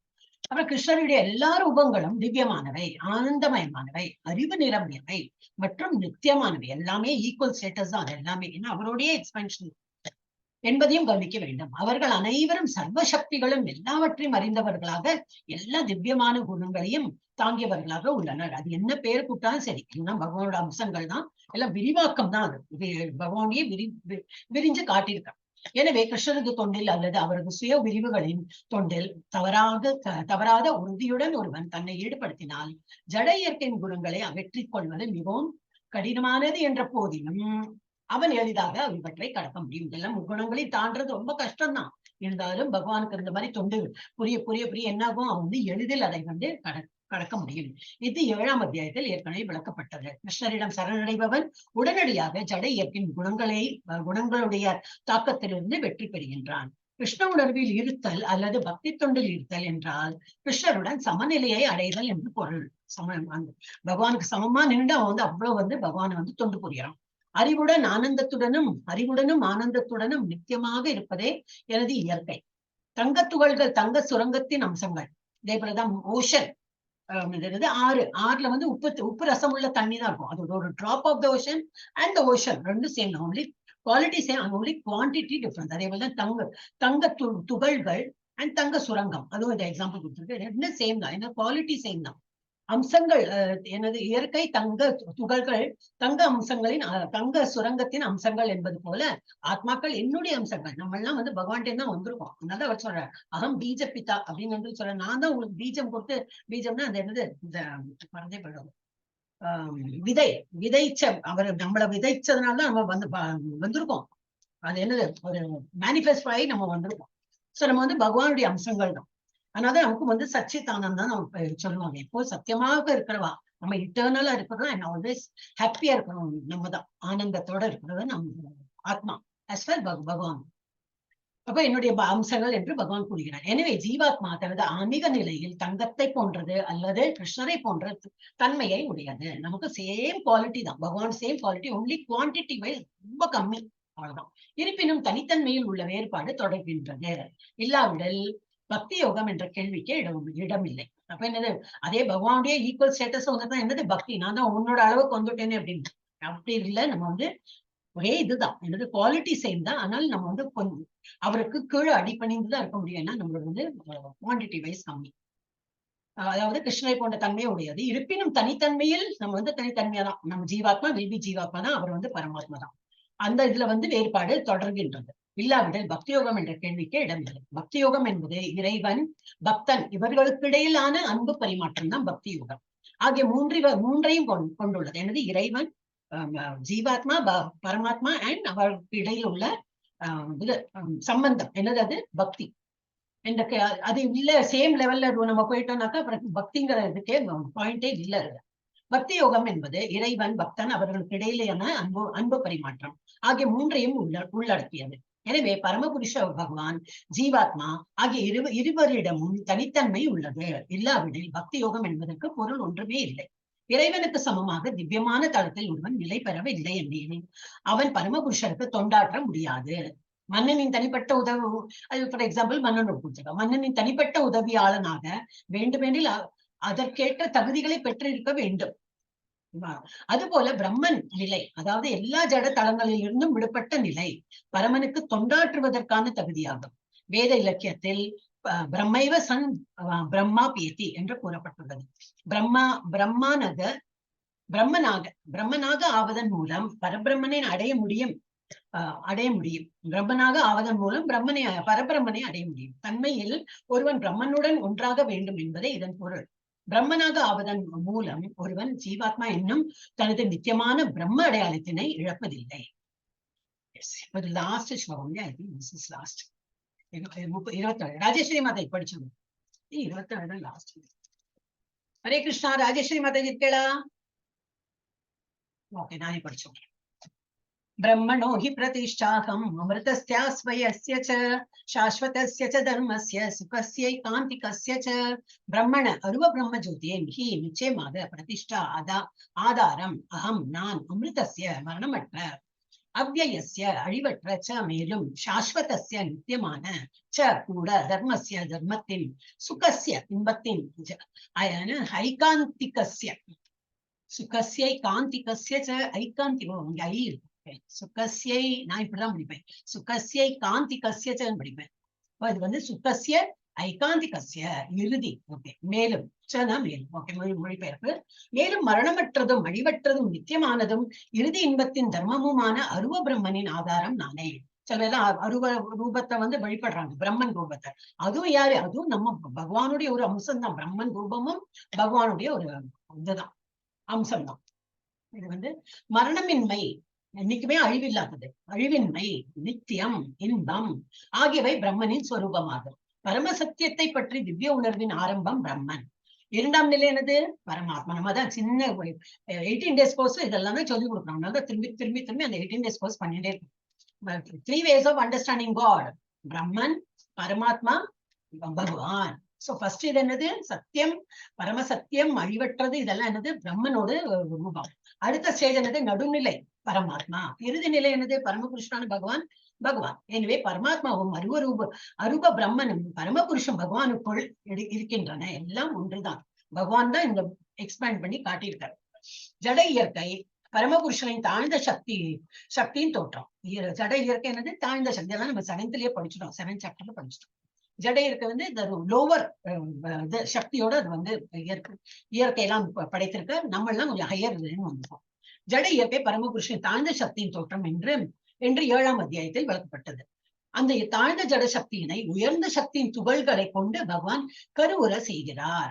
ஜட இயற்கையின் ஆன்மீகத்தின் ஸ்பரிசம் அதுவே. இந்த ஜட இயற்கையினால் கட்டுண்டிருக்கும் ஜீவாத்மா ஆன்மீக ஞானத்தை வளர்க்க தொடங்கும் போது ஜட வாழ்விலிருந்து தன்னை உயர்த்தி படிப்படியாக பரம்பொருளை பற்றிய பிரம்மன் நிலையினை அடைகின்றான். அவன் வந்து பகவானோட இந்த தொண்டல் புரியும் போது முள்ள அவன் இஸ் கெட்டிங் என்ன டெவலப் பண்ணிக்கிறான், பக்தியை டெவலப் பண்ணி படிப்படியா பகவானை பற்றி புரிஞ்சுக்கிற ஒரு தன்மையை அவன் வந்து அடையறான். பிரம்மன் நிலையினை அதான் பகவானை புரிஞ்சு அந்த ஸ்டேஜுக்கு வந்துடுறான். பிரம்மன் நிலைய not exactly becoming god, but பிரம்மனோட அந்த ஸ்டேஜுக்கு வந்துட்டான்னா பகவானோட இந்த ஒரு ஒன் ஆஃப் த ஃபார்ம் தான் அந்த பிரம்மன் ஸ்டேஜ், அரூப ரூபா. சோ அந்த நிலைக்கு வந்துடுறான். பிரம்ம உணர்வு நிலையினை அடைதல் ஆன்மீக தன்னுணர்வின் முதற்படியாகும். அதான் ஃபர்ஸ்ட் படி. பிரம்ம உணர்வை அடைந்தவன் ஜடத்தளத்தை விட உயர்வு பெற்றுள்ளான். இருப்பினும் பிரம்ம உணர்வினால் அவன் உண்மையான பக்குவ நிலையினை அடைவதில்லை. இன்னும் அந்த பகவானோட ஸ்டேஜ்லாம் அடைய முடியாது. ஜஸ்ட் ஒரு பிரம்மன் பிளாட்ஃபார்ம் தான் போயிருக்கோம். அதனாலதான் வந்து அத்வைத்திக் பிரின்சிபல் என்னன்னாக்கா they merge with the Lord அப்படின்னா அவளுக்கு பிரம்மன் தான் பகவான் சொல்லிட்டு சொல்றாங்க. அரூப ரூபம் தான் பகவான். சோ அந்த இடத்த அவன் வந்து நல்ல ஒரு ஞானி என்னது அந்த இடத்த வந்து அடைஞ்சு விடுறான். அதுக்கு மேல ஒண்ணுமே கிடையாது. So what they say is அவன் வந்து அப்படி பகவானுடைய அவன் வந்து இணைஞ்சு விடுறான் அப்படிங்கிறாங்க. நம்ம அப்படி இல்லை, இன்னும் இருக்காரு பகவான், இன்னும் வேற ஸ்டேஜ்ல 400 ஃபார்ம் பரமாத்மா ரூபத்தை இருக்கார், அதையும் தாண்டி 200 பகவான் ரூபத்துல இருக்கார். அந்த மாதிரி போயிட்டே இருப்பாங்க. அப்ப பிரம்ம உணர்வு நிலையை படிச்சோம். ஜட வாழ்விலிருந்து தன்னை உயர்த்தி படிப்படியாக பரம்பொருளை பற்றிய பிரம்மன் நிலையினை அடைகின்றான். பிரம்ம உணர்வு நிலையினை அடைதல் ஆன்மீக தன்னுணர்வின் முதற்படியாகும். பிரம்ம உணர்வை அடைந்தவன் ஜடத்தளத்தை விட இப்ப இந்த மெட்டீரியல் வேர்ல்டை விட உயர்வு பெற்றுள்ளான். இந்த மெட்டீரியல் வேர்ல்ட்ல எவ்வளவு பக்தி இருக்கோ அதை விட நல்ல பக்தி பண்ணி அந்த ஒரு பிரம்ம நிலை போயிடான். அதை விட மேல்படிதான். இருப்பினும் பிரம்ம உணர்வினால் அவன் உண்மையான பக்குவ நிலையினை அடைவதில்லை. அவன் விரும்பினால் தொடர்ந்து பிரம்மன் நிலையில் இருந்து பின்னர் படிப்படியாக பரமாத்மா நிலை, பரமாத்மா உணர்வையும் பரமபுருஷ பகவானின் பற்றிய முழு உணர்வினையும் அடைய முடியும். இதற்கான பற்பல உதாரணங்கள் வேத இலக்கியத்தில் உள்ளன. பரம்பொருளை பற்றிய அருவ பிரம்ம கருத்தில் நிலை பெற்றிருந்த 4 குமாரர்கள் 4 குமார்ஸ் பின்னர் படிப்படியாக பக்தி தொண்டு தளத்திற்கு உயர்ந்தனர். அவ ஃபர்ஸ்ட் 4 குமாரர் எதுல இருந்தார், பரம்பொருளை பற்றிய அருவ பிரம்ம கருத்தில் தான் அவ வந்து ஃபர்ஸ்ட் அரூப ரூப பகவான தான் இதுல மெடிடேட் பண்ணி நாங்க இருந்தாங்க. அப்புறம் அவ வந்து டெவலப் பண்ணி they went to பரம்பொருளை பற்றிய அருவ பிரம்ம கருத்தில் நிலை பெற்றிருந்த 4 குமார்கள் பின்னர் படிப்படியாக பக்தி தொண்டின் தளத்திற்கு உயர்ந்தனர். அருவ பிரம்ம கருத்தினை தாண்டி தன்னை உயர்த்தி கொள்ள இயலாதவன் வீழ்ச்சி அடைவதற்கான அபாயம் உள்ளது. அருவ பிரம்ம நிலைக்கு ஒருவன் உயர்வு பெற்றாலும் அதிலிருந்து முன்னேற்றம் பெறாமல் பரமபுருஷரை பற்றி அறிவின்றி இருந்தால் உயர்வு அங்க மாதிரி மேல போகாம அந்த பகவான் பத்தி எல்லாம் புரியாம என்னவோ இந்த வாழ்க்கையில இப்படி இருந்தானா என்னாகும், அதிலிருந்து முன்னேற்றம் பெறாமல் பரமபுருஷரை பற்றிய அறிவிருந்திருந்தால் அவனது புத்தி முழுமையாக தெளிவு பெறவில்லை என்று ஸ்ரீமத் பாகவதத்தில் கூறப்பட்டுள்ளது. எனவே பிரம்மன் நிலைக்கு உயர்வு பெற்றாலும் இன்னும் அவன் வந்து கண்டினியூ பண்ணணும். அவன் வந்து பக்தியை வளர்த்தி எங்க போகணும், அடுத்த லெவல் பரமாத்மா லெவல், அதுக்கப்புறம் இன்னும் பகவான் லெவலுக்கு அவன் உயர்த்திண்டே போனோம். இறைவனின் பக்தி தொண்டில் ஈடுபடாவிடில் வீழ்ச்சி அடையும் வாய்ப்பு உள்ளது. பிரம்மன் நிலை வரைக்கும் போயிட்டு கூடி வீழ்ச்சி அடையறதுக்கு சான்ஸ் இருக்கு. அப்புறம் நம்மளாம் ஏமாத்துறோம், ஏதோ இப்பதான் வந்து ஏன்னு நடக்க பாக்குறோம், இதுல வீழ்ச்சி அடையறதுக்கு ரொம்ப சான்ஸ் இருக்கு. இன்னைக்கு பண்ணினோம் ஜப்பா, நாளைக்கு போர் அடிச்சது பண்ணலன்னா போச்சு. அப்ப இது வந்து நம்ம வந்து கண்டினியூஸா நம்ம என்ன பண்ணிட்டு இருக்கோமோ பண்ணி இன்னும் மேல போகிறதுதான் பார்க்கணும். இல்ல இனிமே போறோம் அப்படின்னாக்கா அதான் இன்னைக்கு 7வது சாப்டர் எடுத்தேன் குழந்தைகளுக்கு. அப்ப அதுதான் ஒருத்தன் வந்து நல்லா ஃபர்ஸ்ட் ஸ்லோகா தான் நினைக்கிறேன். ஆமா ஃபர்ஸ்ட் ஸ்லோகா நல்லா பண்றான். வந்து ஒருத்தன் வந்து ஒரு விவசாயிய காட்டுற வந்து அவன் தினமும் விவசாயம் பண்றான். என்ன பண்றான், இல்ல அவன் வந்து பலநோக்கு செயல்களே கிடையாது. தினமும் காலையில் போனா விவசாயம் பண்ண வரும். என்ன பலன், ஒண்ணும் இல்லை, எனக்கு டெய்லி பண்ணணும், அதுதான் அவனோட வேலை. அது வந்து அப்படி பண்றான். இல்ல வந்து சில ஞானிஸ் எல்லாம் எப்படி இருக்கான், நான் தான் 40 வருஷமா 50 வருஷமா இவ்வளவு எல்லாம் நான் பண்ணிருக்கேனே, இனிமே எனக்கு இந்த சின்ன இந்த யாகம் யஜ்யம் இந்த சின்ன இந்த ஜபாலா இருக்கு அதெல்லாம் எனக்கு பண்ண வேண்டாம், நான் பண்ணினா பெருசா பண்ணுவேன். அதெல்லாம் நடக்காது. அவனுக்கு என்ன நித்திய கர்மா உண்டோ அதை அவன் பண்ணிதான் ஆகணும். அவன் அது பண்ணலைன்னா அவன் சன்னியாசியே கிடையாது. Whereas the farmer who does his expectation இல்லாம காலையில எழுந்துக்கிறான், ஃபார்மிங் பண்றான், திரும்பி வரான், திரும்பி காலையில போறான் ஃபார்மிங், அவன் தான் சன்னியாசம். அவன் எதிர்பார்ப்பின்றி பண்றான்.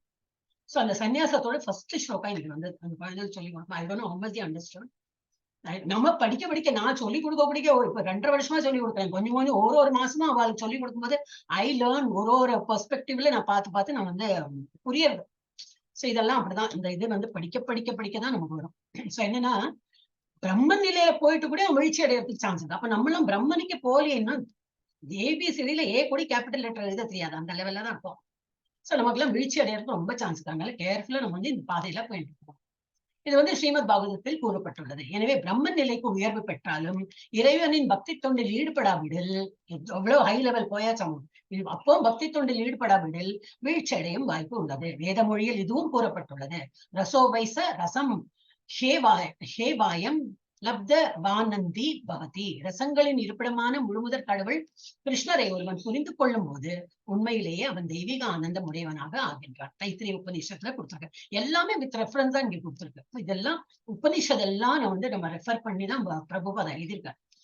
அது கொடுத்திருக்கு. அதனால நம்ம வந்து முக்தி ஆனந்தம் வந்து என்னது, உண்மையிலேயே அவன் வந்து தெய்வீக ஆனந்தம் அடைவான். 6 வைபவங்களும் பரமபுருஷனின் முழுமையாக உள்ளன. என்னெல்லாம் 6 வைபவங்கள்? He is very beautiful, he is famous, அப்புறம் strength, wealth, அப்புறம் என்னது knowledge and renunciation. இதெல்லாம் குழந்தைகள் சொல்லி சொல்லி சொல்லி எல்லா கிளாஸ்லயும் அதை சொல்லிட்டே இருப்போம். நம்ம அந்த இது ஃபர்ஸ்ட் சாப்டர்ல படிச்சோம். ஓகே, 6 வைபவங்கள் பரமபுருஷனிடம் முழுமையாக உள்ளன. பக்தன் அவரை அணுகும் போது அந்த 6 வைபவங்களின் பரிமாற்றம் நடைபெறும்.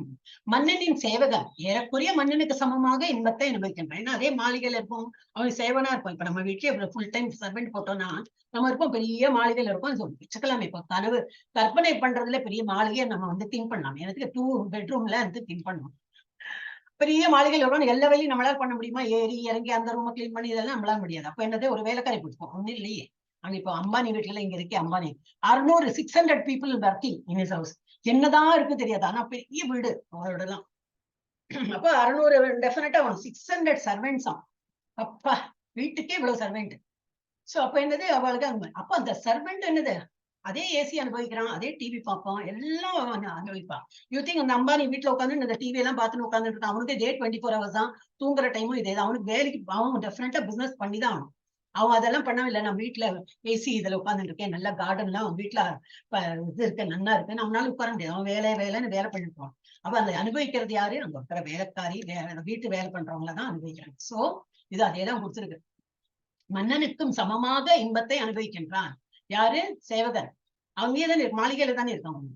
எனவே நித்திய இன்பம், அழிவற்ற இன்பம், நித்திய வாழ்வு ஆகியவை பக்தி தொண்டுடன் கூடவே வருகின்றன. இதனால் பிரம்ம உணர்வு, நித்தியத்துவம் அல்லது அழிவற்ற தன்மை ஆகியவை பக்தி தொண்டில் உள்ளடக்கியுள்ளன. பக்தி தொண்டில் ஈடுபட்டிருப்பவன் இவற்றை ஏற்கனவே பெற்றுள்ளான். இயற்கையில் பிரம்மனாக இருப்பினும் உயிர்வாழி ஜட உடலின் மீது ஆதிக்கம் செலுத்த விரும்புவதால் வீழ்ச்சி அடைகின்றான். என்னது, அவன் பிரம்ம நிலைக்கு போனால் என்னது, உயிர்வாழி ஜட உலகின் மீது ஆதிக்கம். அப்ப என்ன ஆகுதுனாக்கா, அவன் இன்னும் உடல் அப்படின்னு நினைச்சிருந்து அந்த ஆதிக்கம் செலுத்த பார்க்கலாம். இந்த தான் உடல் இல்லைன்னாக்கா அவனுக்கு வந்து அந்த ஆதிக்கமே வராது. He will just think I am a soul. அப்ப it doesn't matter. அவன் ஒண்ணுத்துலயும் வந்து பந்தப்பட்டுக்கான். அந்த ஜட உடல் ஜட உலகத்துல அவன் வந்து பந்தப்படுறான்னா அவன் ஜட உடல் அது வந்து நினைவு இருக்கு அவனுக்கு. அதனால வந்து ஆதிக்கம் செலுத்துறான், விரும்புவதால் வீழ்ச்சி அடைகின்றான். அவனது சொரூப நிலையில், சொரூப நிலை என்னது, சச்சித்தானந்தா. அவனதான் சொரூப நிலை, பகவானோட அம்சம். அவன் ஜட இயற்கை முகுணங்களுக்கு அப்பாற்பட்டவன். ஆனால் ஜட இயற்கையுடன் தொடர்பு அவனை சத்வ ரஜோ தமோ ஆகிய பல்வேறு குணங்களை பந்தப்படுகிறது. ஆஸ் அன் ஆத்மா அவன் எப்படி? சேம் பரமாத்மா மாதிரி. பரமாத்மா பெரிய ஆத்மா, நம்ம சின்ன ஆத்மா, ஜீவாத்மா. ஆனா இந்த உடல் எடுத்துன்றதுனால இந்த சத்தம் ரஜோ தமஸ் இதெல்லாமே அவன் வந்து தாக்குதல் பெறுகிறான். ஆகிய பல்வேறு குணங்களை பந்தப்படுத்துகின்றன. ஜட உலகினை ஆதிக்கம் செலுத்துவதற்கான விருப்பம், எல்லாத்தையும் ஓன் பண்ணும். whatever we see we have to buy.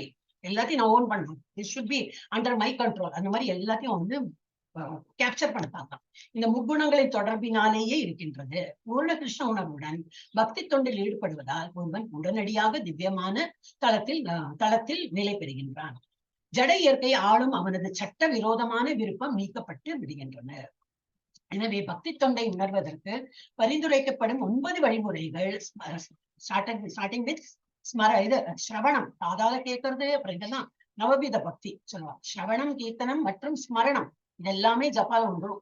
நம்ம காதால கேட்கிறோம், எதிர்க்கு கேட்கிறோம், நம்ம ஜப்பா சொல்றது காதால கேட்கிறோம். அண்ட் கண்ண மூடின்னு சொல்லும்போது எழுது ஸ்மரணம், பகவானோட ரூபத்தை ஸ்மரணம் பண்ணி தான் சொல்லுவோம். அந்த 3 பக்தி தொண்டுல இந்த first 3 is getting taken care of. நம்ம ஜப்பா பண்ணும்போது அந்த 3 வந்து அதுல வந்து வந்துவிடும். சோ ஸ்ரவணம், கீர்த்தனம் மற்றும் ஸ்மரணத்துடன் தொடங்கும் வழிமுறையினை பக்தர்களின் சங்கத்தில் பயிற்சி செய்ய வேண்டும். அப்ப இது ஸ்டார்டிங் வித் ஜப்பா. ஃபர்ஸ்ட் ஜப்பால பண்ணும்போது இந்த 3 வந்து நம்ம வந்து சேர்ந்து பண்ணிருக்கோம். இத்தகைய சங்கத்தில் இத்தகைய சங்கத்தினாலும் ஆன்மீக குருவின் தாக்கத்தினாலும் படிப்படியாக ஆதிக்கம் செலுத்துவதற்கான ஜட ஆசை விலக்கப்பட்டு, அப்ப இந்த ஜட உலகத்துல உள்ள அந்த இதெல்லாம் விட்டு போயிடும். நம்ம மோர் ஆஃப் பகவானோட தான் தராசு மாதிரி. இது இந்த சைடு பகவானோட இதுன்னா இதுல நம்ம கூட கூட கூட இந்த கிளாஸ் அட்டன் பண்ணணும், இது பண்ணணும், அது பண்ணணும் பண்ணும்போது இந்த இதெல்லாம் பௌதிக ஆசைகளும் விட்டு விட்டு விட்டு விட்டு போயிடும். இது ஜாஸ்தி அனுபவிக்கணும், ஊரெல்லாம் சுத்தணும், நிறைய புடவை ஊட்டிக்கணும், நிறைய நகையெல்லாம் போட்டுக்கணும், இதுல ஆசை கூடும்போது இது பக்தி தொண்டில குறையும். சோ நம்ம இதுதான் கூட்டிக்கணும். சோ என்ன கொடுத்துருக்கு, இத்தகைய சங்கத்தினாலும் ஆன்மீக குருவின் தாக்கத்தினாலும் படிப்படியாக ஆதிக்கம் செலுத்துவதற்கான ஜட ஆசை விலக்கப்பட்டு இறைவனின் திவ்யமான அன்பு தொண்டில் ஒருவன் உறுதியாக நிலை பெறுகிறான். இந்த முறை இவ்வத்தியாயத்தின் 22ஆம் பதத்திலிருந்து இறுதி பதம் வரை அறிவுறுத்தப்பட்டுள்ளது. இறைவனுக்கு பக்தி தொண்டு செய்வது மிகவும் வலிமையானது.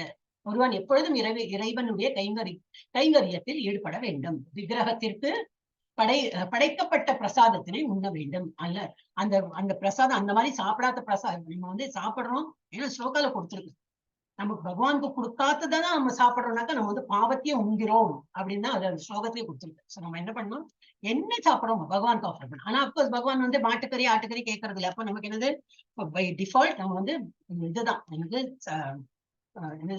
சாத்விக் ஃபுட், என்ன சொல்லுவாங்க, வெஜிடேரியன் ஃபுட் தான் நம்ம சமைக்கணும். விக்கிரகத்திற்கு படைக்கப்பட்ட பிரசாதத்தினை உண்ண வேண்டும். இறைவனின் தாமரை திருவடிகளில் சமர்ப்பிக்கப்பட்ட மலர்களை நுகர வேண்டும். என்னத்துக்கு நுகர்றது? பகவான் தமது தெய்வீக லீலைகளை நடத்தி அருளிய இடங்களை காண வேண்டும். அப்ப அந்த மாதிரி கஷேத்திரம் தான் போகணும். இறைவனின் பல்வேறு செயல்களையும் தனது பக்தர்களுடனான அவரது அன்பு பரிமாற்றத்தையும் பற்றி படிக்க வேண்டும். நிறைய ஸ்கிரிப்சரல் புக்ஸ் எல்லாம் இருக்கு, அதெல்லாம் படிக்கிறோம். தெய்வீக சப்தமான ஹரே கிருஷ்ணா கிருஷ்ண கிருஷ்ண ஹரே ஹரே, ஹரே ராம ராம ராம ஹரே மந்திரத்தை எப்பொழுதும் உச்சரிக்க வேண்டும். மேலும் இறைவனும் அவரது பக்தர்களும் தோன்றிய நாள்களிலும் மறைந்த நாள்களிலும் விரதங்களை அனுசரிக்க வேண்டும். இறைவனும் அவரது பக்தர்கள்னா நிறைய பேர் வரதே. நம்ம இதுல ISKCON அந்த மாதிரிலாம் பண்ணுவா. அந்த ஆச்சாரியாருடைய மறைவு தினம், பிறந்த தினம், அப்ப ஹாஃப் டே ஃபாஸ்டிங் எல்லாம் பண்ணுவா. சொல்லுவா லாஸ்ட் மூமெண்ட் தான் சொல்றா, அதனால நமக்கு விட்டு போயிடுறது. காலையிலேயே நம்ம எல்லாம் ஏர்லி மார்னிங்ல சாப்பிட போனோம்னா விட்டு போயிடுறோம். அதோ அவ சொல்லுவா, இன்னைக்கு half day fasting, 12 noon fasting அப்படின்னு சொல்லுவா. சோ அது விரதத்தை அனுசரிக்க வேண்டும். இத்தகைய வழிமுறைகளை பின்பற்றுவதால் அவன் எல்லா ஜட செயல்களிலிருந்து முற்றிலும் விடுபடுகிறான். இவ்வாறு தன்னை பிரம்ம ஜோதியிலோ பிரம்ம உணர்வின் பல்வேறு வகைகளிலோ நிலைநிறுத்தக்கூடியவன் பரமபுருஷ பகவானுடன் குணத்தின் அடிப்படையில் சமமானவனாகின்றான். ஸ்ரீமத் பகவத்கீதையின் ஜட இயற்கை முகுணங்கள் என்னும் 14ஆம் அத்தியாயத்திற்கான பக்தி வேதாந்த பொருளுரைகள் இத்துடன் நிறைவடைகின்றன. சோ இது நம்ம பர்பட்டு இதெல்லாம் வேதாபேஸ்ல படிச்சோம். ஹரே கிருஷ்ணா. இப்ப நம்ம 15 சாப்டர் புருஷோத்தம யோகாவோட சாப்டருக்கு என்ட்ரி பண்ணணும். ஓகே, திரும்பி ஐஸ்வர்யா மாதாஜில இருந்தா ஆரம்பிக்கணும். எல்லாம் ஒரு ரவுண்ட் ஆயிடுத்து. ஐஸ்வர்யா மாதாஜி இருக்கா இல்லையா? ஹரே கிருஷ்ணா மாதாஜி. ஓம் ஸ்ரீ கிருஷ்ணாய பரமாத்மனே நமः. அத பஞ்சதசோऽध्यायः புருஷோத்தம யோகः. ஸ்ரீ பகவானுவாச்ச ஊர்த்வமூலம் அதசாஹம் அஸ்வத்தம் பிராஹுரவ்யயம் சந்தாம்சி யஸ்ய பர்ணானி யஸ்தம் வேத ச வேதவேத். ஸ்ரீ பகவானுவாச்ச, புருஷோத்தமரான முழுமுதற் கடவுள் கூறினார். ஊர்த்வ மூலம் மேலே வேர்களுடன், அத கீழ் நோக்கிய, சாகம் கிளைகள், அஸ்வத்தம் அரசமரம், பிராஹூர் கூறப்படுகின்றது, அவ்யயம் நித்தியமான, சந்தாம்சி வேத பதங்கள், யஸ்ய அதன், பர்ணானி இலைகள், எவனொருவன், தம் அதை வேத அறிகின்றானோ, ச அவன், வேதவித் வேதங்களை அறிந்தவன். புருஷோத்தமரான முழுமுதற் கடவுள் கூறினார். மேல் நோக்கிய வேர்களையும் கீழ் நோக்கிய கிளைகளையும் வேத பதங்களை இலைகளாகவும் கொண்ட ஓர் அரச மரம் உள்ளது என்று கூறப்படுகின்றது. இம்மரத்தை அறிந்தவன் வேதங்களை அறிந்தவன். பொருளுரை. பக்தி யோகத்தின் முக்கியத்துவத்தை விளக்கிய பின்னர் வேதங்களை பற்றி என்ன கூறுகிறார் என்று ஒருவர் வினவலாம். வேத கல்வியின் நோக்கம் கிருஷ்ணரை புரிந்து கொள்வதே என்று இந்த அத்தியாயத்தில் விளக்கப்படுகின்றது. எனவே கிருஷ்ண உணர்வில் பக்தி தொண்டில் ஈடுபட்டுள்ளவன் ஏற்கனவே வேதங்களை அறிந்தவன். ஜட உலகின் பிணைப்புகள் ஓர் அரச மரத்திற்கு இங்கே ஒப்பிடப்பட்டுள்ளன. பல நோக்கு செயல்களில் ஈடுபட்டிருப்பவனை பொறுத்தவரை அரச மரத்திற்கு முடிவே இல்லை. அவன் ஒரு கிளையிலிருந்து மற்ற கிளைக்கும் அதிலிருந்து வேறொன்றுக்கும் என திரிந்து கொண்டுள்ளான். ஜட உலகம் எனும் இந்த மரம் முடிவுற்றது. இந்த மரத்திடம் பற்றுதல் கொண்டவனுக்கு முக்தி பெற வாய்ப்பில்லை.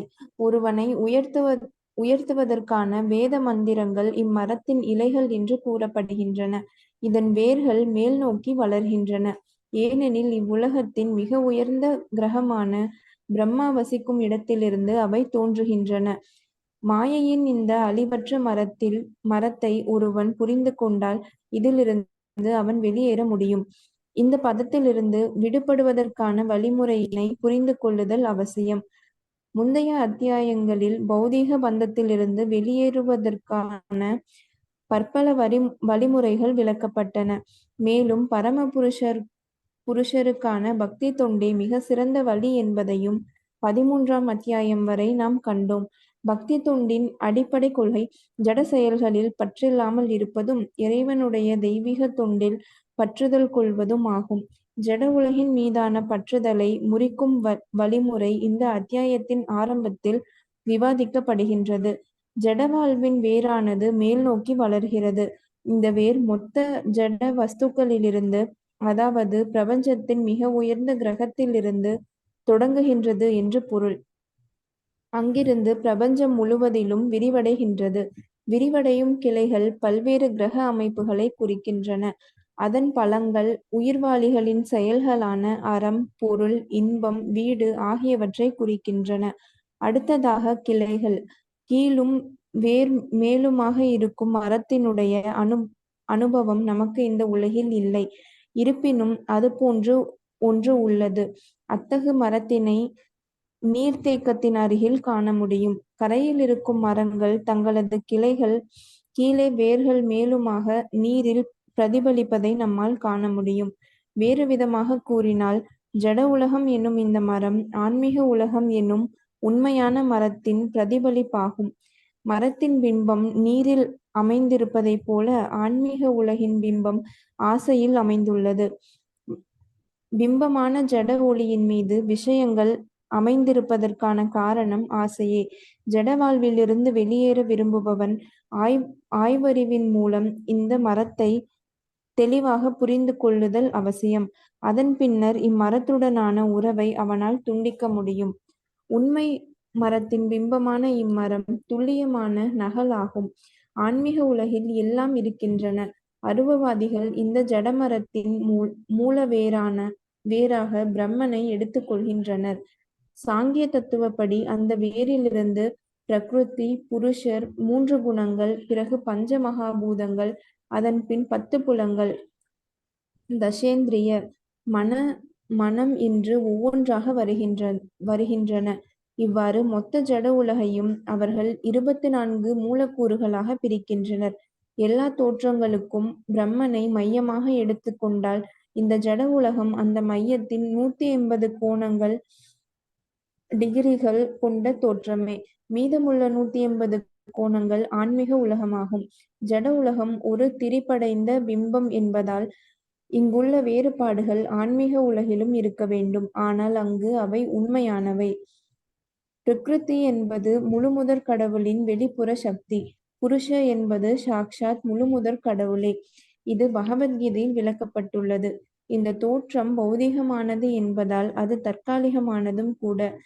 பிம்பம் என்பது தற்காலிகமானது, ஏனெனில் அது சில சமயங்களில் காணப்படுகிறது, சில சமயங்களில் காணப்படுவதில்லை.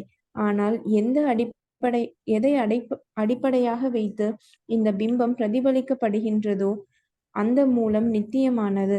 உண்மையான மரத்தின் பௌதிக பிம்பம் வெட்டப்பட வேண்டும். வேதங்களை அறிந்தவன் என்று ஒருவனை குறிப்பிடும் பொழுது அவன் இந்த ஜட உலகின் பற்றுதலை எவ்வாறு துண்டிப்பது என்பதை அறிந்தவன் என்று எடுத்துக்கொள்ளப்பட வேண்டும். அந்த வழிமுறையை ஒருவன் அறிந்தால் அவன் உண்மையில் வேதங்களை அறிந்தவன், வேதங்களின் சடங்குகளால் கவரப்படுபவன், இம்மரத்தின் அழகான பச்சை இலைகளால் கவரப்படுபவன் ஆகின்றான். உண்மையில் அவன் வேதங்களின் குறிக்கோள்களை சரியாக அறியவில்லை. முழுமுதற் கடவுளால் வெளிப்படுத்தப்பட்டுள்ளபடி வேதங்களின் நோக்கம் பிம்பம் போன்ற இம்மரத்தை வெட்டி சாய்த்து ஆன்மீக உலகின் உண்மை மரத்தை அடைவதாகும். ஹரே கிருஷ்ண மாதாஜி. ஹரே கிருஷ்ணா. ப்ரிஃபேஸ் மாதிரி நல்லா பெருசாக கொடுத்துட்டாங்க. ஆனா இது ரொம்ப கொஞ்சம் டெக்னிக்கலா தான் இருக்கும். ஆனா புரிஞ்சுடலாம், ஒரு மாதிரி அது கான்செப்ட் புரிஞ்சுடுச்சுன்னா ஈஸியா போயிடும். சோ இது வந்து புருஷோத்தமரான் முழுமுதல் வந்து ஒரு ட்ரீ இருக்கு. இது என்ன இப்ப இதுல கொடுத்துருக்கானா, ஒரு நார்மல் ட்ரீ இருக்கு, இங்க ஒரு மரம் இருக்கு, வந்து ஆன்மீகத்தை ஒரு மரம் இருக்கு. அப்ப மரம்னா எப்படி இருக்கும்? ட்ரங்க், தட் இஸ் என்னது, தண்டு இல்லையா? தண்டு தானே சொல்லுவோம். மரத்தோட அந்த இது இங்க இருக்கும், கீழே வேர்கள் இருக்கும், மேல வந்து கிளைகள் இருக்கும், இலைகள், பழங்கள், பூக்கள்லாம் அந்த மாதிரி மேல இருக்கும். அதோட வந்து பிம்பம் தான் நம்ம வந்து இங்க இருக்கு. இப்ப ஆக்சுவலி மரம் இருக்க, மரம் இல்ல, அந்த மரத்தோட பிம்பம் இருக்கு. அந்த பிம்பம் எதோட வந்து ஒப்பிடுறாங்க, அதுதான் நம்ம பார்க்கணும். அந்த மாதிரி மரம் இந்த உலகத்துல இருக்கான்னு கேட்டோம்னா அதெல்லாம் கிடையாது. ஜஸ்ட் ஒரு அனாலஜி மாதிரி, ஒரு எக்ஸாம்பிள் கொடுத்து அவங்க நம்ம சொல்றேன். அப்ப அதோட ஆப்போசிட் எப்படி இருக்கும்? வேர்கள் மேல இருக்கும். நேச்சுரலி இல்ல, ஒரு தண்ணியில ஒரு பிம்பம் பார்த்தா எப்படி இருக்கும்? மிரர் எஃபெக்ட் சொல்லுவோம். இப்ப நம்ம மிரர்ல வந்து இந்த ரைட் ஹேண்ட் காட்டணும், சாரி ரைட் ஹேண்ட் காட்டணும்னா அது வந்து லெஃப்ட் ஹேண்ட் காட்டுறாங்க. எல்லாம் மிரர் எஃபெக்ட்னா எக்ஸாக்ட்லி ஆப்போசிட்டா தான் இருக்கும். அதே போல மேல ஒரு ஆன்மீகத்துல வந்து ஒரு மரம் இருக்கு, அதோட வந்து நம்ம கீழே வந்து மிரர் எஃபெக்ட் இருக்குன்னா எப்படி இருக்கும்? வேர்கள் மேல் நோக்கியும் தண்டு கீழையும், இங்க பிரான்சஸ் எல்லாம் இன்னும் கீழே, இலைகள்லாம் கீழே, அப்புறம் இந்த சின்ன சின்ன இந்த குச்சிகள்லாம் அப்படி பிணைஞ்சு பிணைஞ்சு இருக்குமே, அந்த மாதிரி எல்லாம் இன்னும் கீழே கீழே கீழே போனா அப்படி இருக்கும். அப்படின்னா என்ன அர்த்தம்? ஃபுல் 50 சாப்டர் எல்லாம் எக்ஸ்பிளைன் பண்ணிட்டுனா அப்புறம் படிக்கிறது ஈஸியா இருக்கும். இந்த மரத்துல அந்த வேர்கள் மேல இருக்கே, பிம்பத்தோட தான் சொல்றேன். ஆன்மீக மரம் இஸ் ப்ராப்பர் அப்ரைட் மரம் தான். இங்க வந்து பிம்பம் வந்து உள்டாவா இருக்கும். அது வந்து வேர்கள், அதுலதான் வந்து பிரம்மா இருக்கா. அதுக்கப்புறம் இப்படி ஒரு பாதை இருக்கு. இது இந்த தண்டு, மெயின் அதோட இது என்னது, ட்ரங்க் ஆஃப் த ட்ரீ. அதுக்கப்புறம் வந்து கிளைகள், நிறைய கிளைகள் இருக்கு, இலைகள் இருக்கு. அப்படி அந்த இலைகள் எல்லாம் வந்து வேத மந்திரங்கள். இந்த கிளைகள்லாம் என்னது, இந்த முக்குணங்கள். அப்போ அப்புறம் அது எப்படி போறது? சிலதெல்லாம் மேல போகுமா, சிலது கீழே போகுமா அப்படின்னு. முக்குணங்கள்ல வந்து நல்ல குணம் எது? சத்துவகுணம். அந்த சத்துவகுணத்துல இருக்கிறவங்க எல்லாம் அப்படி மேல மேல மேலன்னா என்னது, அந்த ரூட்டை பார்த்துன்னு போறதுதான். எங்க பிரம்மாவை பார்த்துன்னு போறது. சில கிளைகள்லாம் அப்படி போறது, அப்புறம் திரும்பி இது பண்ணிட்டு கீழே வருதான். இது வந்து ஆக்சுவலி ஆலமரம் தான். நம்ம வந்து அரச மரம் படிக்கிறோம். இந்த அரச மரம் டு பி கன்சிடர்ட் as ஆலமரம்.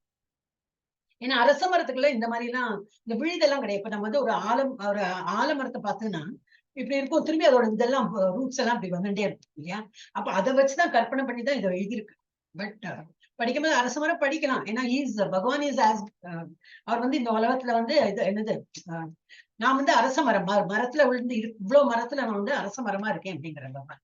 சோ அந்த இது எப்படி இருக்கும்னாக்க, இந்த ரூட்ஸ் வந்து இப்படி சில கீழே போகும், சாரி ரூட்ஸ் மேல இருக்கும். அப்புறம் அந்த வேற அந்த உப்பக்கிளைகள்லாம் இருக்கு, அதெல்லாம் சிலது கீழே போகும். கீழே கீழே கீழே போச்சுன்னா என்ன அர்த்தம்?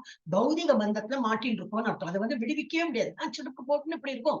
ஒரு ஃபேமிலி இருக்கும், ஒரு வேற இது இருக்கும், குழந்தைகள் பாசம், அம்மா பாசம், அப்பா பாசம், அந்த பாசம், இந்த பாசம், வேலைக்கு போற அதுல பாசம், நெய்பர்ஸ் பாசம், எல்லாம் இருக்கும், ரிலேட்டிவ்ஸ், அப்படி இப்படி நம்ம பிணங்கி இந்த ஒரு இதா இருக்கும், சிடுக்கு மாதிரி இருக்கும். அதுல இருந்து விடுபட்டு விடுபட்டு விடுபட்டு எங்க வரும்? அந்த ட்ரங்க் மாதிரி வந்துட்டு அப்புறம் வந்து பிரம்ம நிலையில வந்துருவோம். இதுதான் வந்து அந்த கான்செப்ட். அந்த பேசிஸ்லதான் எல்லா ஒரு குட்டியஸ்ட் ஸ்மாலஸ்ட் சாப்டர் இது. அப்ப அதை பத்தி தான் எழுதியிருக்கு. சோ புருஷோத்தமரான முழுமுதற் கடவுள் கூறுகிறார், மேல் நோக்கிய வேர்களையும். இப்ப புரிஞ்சு இல்லையா? அதோட மிரர் எஃபெக்ட்ல எப்படி இருக்கும்? வேர்கள் மேல் அவ்வளவு இருக்கும். நார்மல் ட்ரீல வந்து வேர்கள் கீழே இருக்கு. அந்த இப்ப தண்ணியில பார்த்தா எப்படி இருக்கும்? வேர்கள் மேலேயும் ட்ரங்க் கீழையும், அதுக்கு கீழே பிரான்ச்சும், அதுக்கும் கீழே இலைகள், அந்த மாதிரி இருக்கும் இல்லையா? அந்த இதை வந்து இதை பகவான் சொல்லியிருக்காரு. மேல் நோக்கிய வேர்களையும் கீழ் நோக்கிய கிளைகளையும் வேத பதங்களை இலைகளாகவும் கொண்ட ஒரு ஆலமரம் உள்ளது. ஏன் ஆலமரம் சொல்லியிருப்பானாக்கா, ஆலமரத்துக்கு தான் அந்த விழுதுகள் ஆக்சுவலி டிஸ்கிரைப்ட் அபவுட் ஆலமரம் உள்ளது என்று கூறப்படுகிறது. இம்மரத்தை அறிந்தவன் வேதங்களை அறிந்தவன். அந்த மரத்தை நல்லா நம்ம புரிஞ்சுக்கணும். இது வந்து பிபிடில நல்லா எக்ஸ்பிளைன் பண்ணிருப்பான். அந்த பிக்சர் எல்லாம் பார்த்தா நல்லா ரெஜிஸ்டர் ஆயிடும். சோ நம்ம வந்து இது படிச்சு விடுறோம், அப்புறம் பிபிடியும் பண்ணலாம். இது முடிச்சப்புறம் பண்ணலாம். பக்தி யோகத்தின் முக்கியத்துவத்தை விளக்கிய பின்னர் வேதங்களை பற்றி என்ன கூறுகிறீர் என்று ஒருவர் கேட்கலாம். ஆயாச்சு ஆல்ரெடி பக்தி யோகத்துல நல்லா 12 சாப்டர் ஃபுல்லா இது பண்ணியாச்சு. நம்ம பக்தியோட எல்லாம் 12 சாப்டர் வரைக்கும் பண்ணியாச்சு. அப்புறம் 13ல இருந்து இப்ப ஞானத்தை தான் படிச்சுட்டு இருக்கோம். அதெல்லாம் படிச்சப்பறம் இப்ப வேதங்களை பற்றி எல்லாம் என்னத்தை படிக்க போறோம் அப்படின்னு சொல்லிட்டு கேட்கலாம் என்று ஒருவர் கேட்கலாம். வேத கல்வியின் நோக்கம் என்னது? கிருஷ்ணரை பற்றி புரிந்து கொள்வதுதான். எல்லாமே இப்ப வேதம் படிச்சது என்னது? இப்ப வேதத்தை தொகுத்தவனும் நானே. அதை வந்து இது என்னது, அதை படிச்சு என்ன அறிய போறோம்? பகவானை பத்தி தான் அதை படிக்கிறோம். அதை படிச்சு நமக்கு என்ன கிடைக்க போறதுன்னா பகவானை தான் போய் அடைகிறோம். சோ எல்லாமே பகவானை பத்தி புரிந்து கொள்வதுதான் வேதத்தோட நோக்கமே. என்று இந்த அத்தியாயத்தில் விளக்கப்படுகின்றது. எனவே கிருஷ்ண உணர்வில் பக்தி தொண்டில் ஈடுபட்டுள்ளவன் ஏற்கனவே வேதங்களை அறிந்தவன். நம்ம எல்லாம் இப்ப வந்து தொண்டில் இது பக்தி தொண்டில் இருக்கும், நம்ம எல்லாம் வேதங்களை அறிந்தவன் சொல்லலாம். ஏன்னா பகவத்கீதாலே எல்லாம் வேதங்கள் தான் கொடுத்தோம். சோ ஜட உலகின் பிணைப்புகள் ஒரு ஆலமரத்திற்கு இங்கே ஒப்பிடப்பட்டுள்ளன. பார்க்கலாம் இல்லையா, நம்ம ஒரு ஆலமரம் பார்த்தா எல்லாம் அப்படி அந்த ரூட்ல இப்படி இப்படி இப்படி இப்படி எல்லாம் இதா இருக்கும், கீழதான் இருக்கும், சாதாரணமா எல்லாம் இருக்கும். இதுக்கு வந்து இப்படி மேல போயிட்டு அந்த விழுது சொல்லுவோமே அதெல்லாம் அப்படி வளர்ந்துருக்கும். சோ அது வந்து எப்படி பல நோக்க செயல்களில் ஈடுபட்டிருப்பவனை பொறுத்தவரை ஜட உலகின் பிணைப்புகள் ஒரு ஆலமரத்திற்கு இங்கே ஒப்பிடப்பட்டுள்ளன. பல நோக்கு செயல்களில் ஈடுபட்டிருப்பவனை பொறுத்தவரை ஆலமரத்திற்கு முடிவே இல்லை. அவன் ஒரு கிளையில் இருந்து மற்ற கிளைக்கும் அதிலிருந்து வேற ஒரு ஒன்றுக்கும் என திரிந்து கொண்டுள்ளான். அங்க பார்த்தா எல்லாம் அப்படி பிணங்கி இருக்கும், எல்லாம் அப்படி ராப்டப் அந்த மாதிரி இருக்கும். ஜட உலகம் என்னும் இந்த மரம் முடிவற்றது. இந்த மரத்திடம் பற்றுதல் கொண்டவனுக்கு முக்தி பெற வாய்ப்பில்லை. நம்ம இதுலயே இருப்போம், இந்த பிணைப்பிலேயே இருப்போம், அந்த ஒரு இதற்கு பந்தம் இருக்கு, இந்த பந்தம் இருக்கு, இதெல்லாம் முடிச்சுட்டு அப்புறம் ஆன்மீகத்துல வரலாம், அப்புறம் இதை பகவானை பத்தி எல்லாம் படிக்கலாம்னா இது விடவே விடாது. திரும்பி அதுலயேதான் வந்து நம்மள விட்டுட்டே இருக்கும். ஏனெனில் இவ்வுலகில் அகிலத்தில் மிக உயர்ந்த கிரகமான பிரம்மா வசிக்கும் இடத்திலிருந்து எது டாப் மோஸ்ட் மொத்தம் 14 உலகம், அதுல மேல பிரம்ம உலகம், அப்படி சத்தியலோகம், அதுல இருந்து கீழே பாத்தாளம் வரைக்கும் பிரம்மா வசிக்கும் இடத்திலிருந்து அவை தொடங்குகின்றன. மாயையின் இந்த அழிவற்ற மரத்தை ஒருவன் புரிந்து கொண்டால் இதிலிருந்து அவன் வெளியேற முடியும். இந்த பந்தத்திலிருந்து விடுபடுவதற்கான வழிமுறையினை புரிந்து கொள்ளுதல் அவசியம். முந்தைய அத்தியாயங்களில் பௌதிக பந்தத்திலிருந்து வெளியேறுவதற்கான பற்பல வழிமுறைகள் விளக்கப்பட்டது. மேலும் பரமபுருஷருக்கான பக்தி தொண்டு மிகச்சிறந்த வழி என்பதையும் 13ஆம் அத்தியாயம் வரை நாம் கண்டோம். பக்தி தொண்டின் அடிப்படை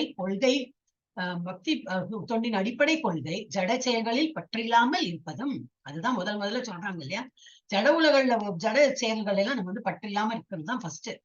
அப்புறம் இறைவனுடைய தெய்வீக தொண்டில் பற்றுதல் கொள்வதும், அங்க பற்றுதல் இங்க வந்து பற்றுதல் அற்றதாகவும் இருக்க வேண்டும் கொடுத்தோம். ஜட உலகின் மீதான பற்றுதலை உடைத்தெறியும் வழிமுறை இந்த அத்தியாயத்தின் ஆரம்பத்தில் விவாதிக்கப்படுகின்றன. இந்த அத்தியாயத்துல அதான் சொல்லியிருக்கு.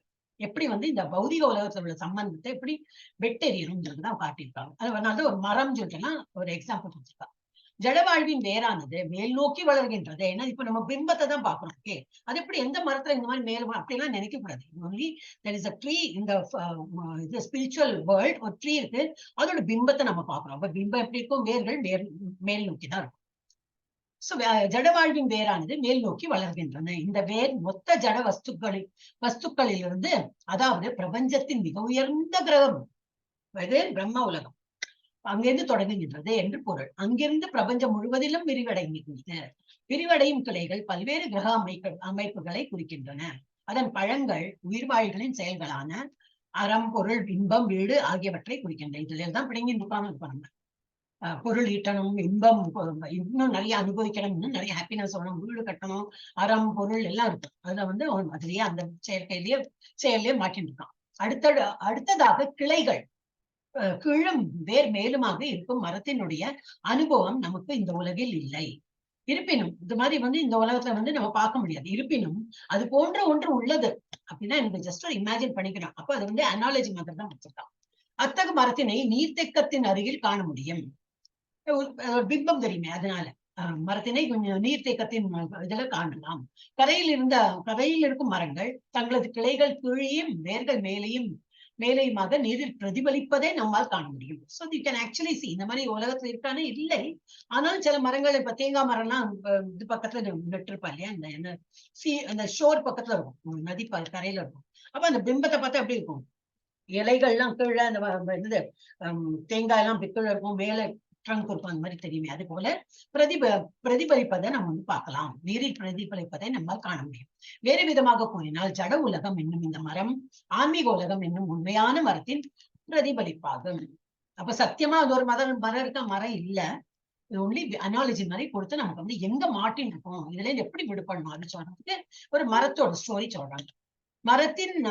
மரத்தின் பிம்பம் நீரில் அமைந்திருப்பதை போல் ஆன்மீக உலகின் பிம்பம் ஆசையில் அமைந்துள்ளது. ஆன்மீக உலகின் பிம்பம் ஆசையில் அமைந்துள்ளது.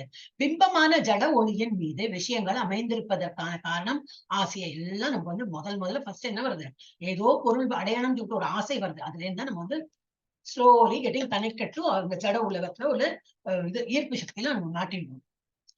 சோ ஜட ஒளியின் மீது விஷயங்கள் அமைந்திருப்பதற்கான காரணம் என்னது? ஆசைதான்.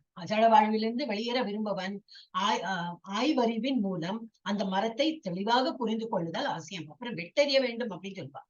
அதன் பின்னர் மரத்துடனான உறவை அவனால் துண்டிக்க முடியும். நம்ம புரிஞ்சுக்கணும் எதனால இப்ப மாட்டின்னு இருக்கோம். இந்த பௌதிக உலகத்துல பல்வேறு ஆசைகள் நம்மளை இழுக்கிறது, இதெல்லாம் மாயா. இது நல்லா புரிஞ்சுட்டானே என்னது ஈஸியா அவனுக்கு வெட்டறியவும் முடியும். உண்மை மரத்தின் பிம்பமான இம்மரம் துல்லியமான நக்கல் ஆகும். எக்ஸாக்ட்லி ஆப்போசிட் நக்கல். ஆன்மீக உலகில் எல்லாம் இருக்கின்றன. அருவவாதிகள் இந்த ஜட மரத்தின் மூலம் வேறாக பிரம்மனை எடுத்துக் கொள்கின்றனர். அருவவாதிகள் இந்த ஜட மரத்தின் மூல வேறாக பிரம்மனை ஜட மரத்தின் மூல வேர் மெயின் ரூட் என்னது? பிரம்மனை எடுத்துக் கொள்கின்றனர். நம்ம அப்படி இல்லை, நம்ம இன்னும் ஃபர்தர் போறோம். என்னது? பரமாத்மா பகவான் சொல்லிட்டு போயிட்டு இருக்கோம். இவளுக்கு பிரம்மா இஸ் த லாஸ்ட். யாருக்கு? அத்வைத்திக் பிரின்சிபல். சாங்கிய தத்துவத்தின்படி அந்த வேரிலிருந்து பிரகிருதி, புருஷா என்ற முக்குணங்கள், பிறகு பஞ்சமகாபூதங்கள், அதன் பின் 10 புலன்கள், தசேந்திரியா, இதெல்லாம் இப்ப நம்ம படிச்சோம் இல்லையா லாஸ்ட் டைம். எவ்ரிடே நம்ம இது வந்துட்டே இருக்கும் சொன்னேனே. இந்த 15 சாப்டர்லயும் திரும்பி வருது, இன்னும் வந்துட்டே இருக்கும். அப்ப நம்ம அந்த நோட்ஸை திரும்பி அடிக்கடி பார்த்தோம்னா புரிஞ்சுக்கிடும். சோ இதெல்லாம் என்னது? அந்த 26 கூறுகள் அது என்னதுன்னு சொல்லிட்டு இது திரும்பி வரும். என்னெல்லாம் பிரகிருதி, புருஷா, அப்புறம் முக்குணங்கள், ரஜோகுணம், தமோகுணம், சத்துவகுணம், அப்புறம் பிறகு பஞ்ச மகாபூதங்கள், ஏர், ஃபயர், வாட்டர், அந்த 5 எலிமெண்ட்ஸ். அது அதன் பின் 10 புலன்கள், தசேந்திரிய மனம். 10 புலன்கள் என்னது? Knowledge acquiring senses and action.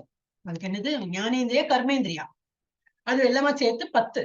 அப்புறம் மனம், அதுவும் சேர்த்து 11. அப்புறம் இது 12, 13, 14 என ஒவ்வொன்றாக வருகின்ற இவ்வாறு மொத்த ஜட உலகையும் அவர்கள் 24 மூலக்கூறுகளாக பிரிக்கின்றனர். இதை ஷார்ட்டா கொடுத்துட்டாங்க. எல்லா தோற்றங்களுக்கும் பிரம்மனை மையமாக எடுத்துக்கொண்டால் இந்த ஜட உலகம் இந்த மையத்தின் 180 டிகிரிஸ் கோணத்தில் கொண்ட தோற்றமே. மீதமுள்ள 180 தெரியலையே. இப்ப இந்த இது இருக்குமே காம்பஸ் ப்ராக்டரா சொல்லுவாங்க, அந்த இது இருக்குமே, ஹாஃப் சர்க்கிள் மாதிரி இருக்குமே. அதுல so 90 is like this L shape, 90 degrees. 180 na ipdi total from right to left போறாங்கல. சோ அந்த மாதிரி 180 டிகிரி. இன்னும் 180 நாக்க ஃபுல்லா ஒரு சர்க்கிள் ஆயிடும், 360 டிகிரிஸ் ஆகும். சோ இந்த ஜட உலகம் இந்த மையத்தின் 180 டிகிரிஸ் இது இப்படி இருக்குன்னா அதோட ஃபுல் ஆப்போசிட் இப்படி. அப்படின்னா என்னது? 180 டிகிரிஸ்ல இருக்கு கொண்ட தோற்றமே. மீதமுள்ள 180 கோணங்கள் என்னது? 180 டிகிரிஸோட கோணங்கள் என்னது? ஆன்மீக உலகமாகும். ஜட உலகம் ஒரு திரிபடைந்த பிம்பம் என்பதால் இங்குள்ள திரிபடைந்தனா இது ஆப்போசிட் பிம்பம் என்பதால் அங்குள்ள வேறுபாடுகள் ஆன்மீக உலகிலும் இருக்க வேண்டும். நேச்சுரலி இல்ல, மிரர் எஃபெக்ட்ல இப்ப நான் ஒரு பொட்டுட்டு இருக்கேன், அந்த பிம்பத்திலையும் பொட்டு இருக்குன்னா எனக்கு இங்க ஒரு பொட்டுட்டு இருக்கேன்னா அது பிம்பத்திலையும் தெரியும். அதுபோல ஆன்மீகத்துல என்ன இருக்கு, அதுதான் இங்க பிம்பமா தெரியாதுன்னா ஆன்மீகத்திலயும் அது இருக்கணும், அவசியமா இருக்கும் அப்படின்னு. சோ ஜட உலகம் ஒரு திரிபடைந்த பிம்பம் என்பதால் இங்குள்ள வேறுபாடுகள் ஆன்மீக உலகிலும் இருக்க வேண்டும். ஆனால் அங்கு அவை உண்மையானவை. பிரகிருதி என்பது முழுமுதற் கடவுளின் வெளிப்புற சக்தி. இது நம்ம ஆல்ரெடி படிச்சோம் 7th சாப்டர்ல. அது இன்ஃபீரியர், பகவானுடைய இன்ஃபீரியர் சக்தி பிரகிருதி. நம்ம எல்லாம் சுப்பீரியர் சக்தி. புருஷா என்பது சாட்சாத் முழுமுதற் கடவுளே. இது பகவத்கீதையில் விளக்கப்பட்டுள்ளது. இந்த தோற்றம் பௌதிகமானது என்பதால் அது தற்காலிகமானதும் கூட. பிம்பம் என்பது தற்காலிகமானது. இப்ப நம்ம இந்த இது பாக்குறோம் இல்லையா, இந்த பிம்பம் பாக்குறோம், இதெல்லாம் தற்காலிகம். இதுல இருந்து விடுபட முடியும் நமக்கு. இது ஒன்லி ஒரு தோற்றம் காட்டுறாங்க, இதுல இருந்து எப்படி விடுபடணும்னு சொல்லிட்டு பிம்பம் என்பது தற்காலிகமானது. ஏனெனில் அது சில சமயங்கள் காணப்படுகிறது, சில சமயங்கள் காணப்படுவதில்லை. ஆனால் எதை அடிப்படையாக வைத்து இந்த பிம்பம் பிரதிபலிக்கின்றதோ அந்த மூலம் நித்தியமானது. ஆன்மீக உலகத்துல என்ன இருக்கோ அது நித்தியம். பிரதிபலிப்பு தான் இது சிலப்ப தெரியும், சிலப்ப தெரியாது. இது கொஞ்சம் டெக்னிக்கலா இருக்கும், புரியறது கொஞ்சம் கஷ்டமா இருக்கும். பட் நம்ம படிக்க இந்த ஃபுல் சாப்டர் முடியும் போது ஒரு மாதிரி புரிஞ்சிடும். உண்மையான மரத்தின் பௌதிக பிம்பம் வெட்டப்பட வேண்டும். அதோட பிம்பத்தை தான் நமக்கு வெட்டறிய வேண்டும். அந்த தோற்றத்தை வெட்டணும். எப்படி வெட்டணும்? Through detachment. வேதங்களை அறிந்தவன் என்று ஒருவனை குறிப்பிடும் பொழுது அவன் இந்த ஜட உலகின் பற்றுதலை எவ்வாறு துண்டிப்பது என்பதை அறிந்தவன் என்று எடுத்துக்கொள்ளப்பட வேண்டும். அந்த வழிமுறையை ஒருவன் அறிந்தால் அவன் உண்மையிலே வேதங்களை அறிந்தவன், வேதங்களின் சடங்குகளால் கவரப்படுபவன். இம்மரத்தின் அழகான பச்சை இலைகள் என்பது பச்சைகளால் கவரப்படுவன் ஆகின்றான். உண்மையில் அவன் வேதங்களின் குறிக்கோள் சரியாக உண்மையில் அவன் வேதங்களின் குறிக்கோளை சரியாக அறியவில்லை. முழுமுதற் கடவுளால் வெளிப்படுத்தப்பட்டுள்ளபடி வேதங்களின் நோக்கம் பிம்பம் போன்ற மரத்தை வெட்டி சாய்த்து ஆன்மீக உலகின் உண்மை மரத்தை அடைவதாகும். இது கொஞ்சம் நமக்கு வந்து பர்பெக்ட்லா ரொம்ப டீட்டெயிலா படிக்கிறதுனால கொஞ்சம் நமக்கு வந்து வேர்ட் டு வேர்ட் எல்லாம் புரியணும்னா கஷ்டமா இருக்கும். சோ நம்ம என்ன பண்ணலாம்னா நெக்ஸ்ட் வீக் வந்து 14 இப்போ ஆல்மோஸ்ட் 6 o'clock ஆயிடுச்சு, நம்ம நிறுத்திடலாம். 14 பண்ணிட்டு நம்ம உடனே 15 வந்து பிபிடி பண்ணிடலாம். ஏன்னா அந்த பிக்சர்ஸ் எல்லாம் பார்த்து புரிஞ்சுட்டோம்னாக்கா அப்புறம் இது படிக்கிறது நமக்கு ஈஸியா இருக்கும். You can do that. Okay, இல்ல நிறுத்தலாம் இல்லையா மாதாஜி? R somebody? ஆமா மாதாஜி, அது நல்லது மாதாஜி. பர்ஃபெக்ட் படிச்சா எனக்கு நல்லா புரியும். அந்த தலைகீழா இருக்கு மரத்தை பத்தி டீடைல்ஸ் அந்த போட்டோ பார்த்தா புரிஞ்சுச்சோட பார்க்கும்போது இன்னும் நல்லா புரியும். அவளை இப்ப நீ இன்னைக்கு க்ளோஸ் பண்ணிடலாமா கேட்டேன். க்ளோஸ் பண்ணி மாதாஜி, கண்ணெல்லாம் மூடுது எனக்கு.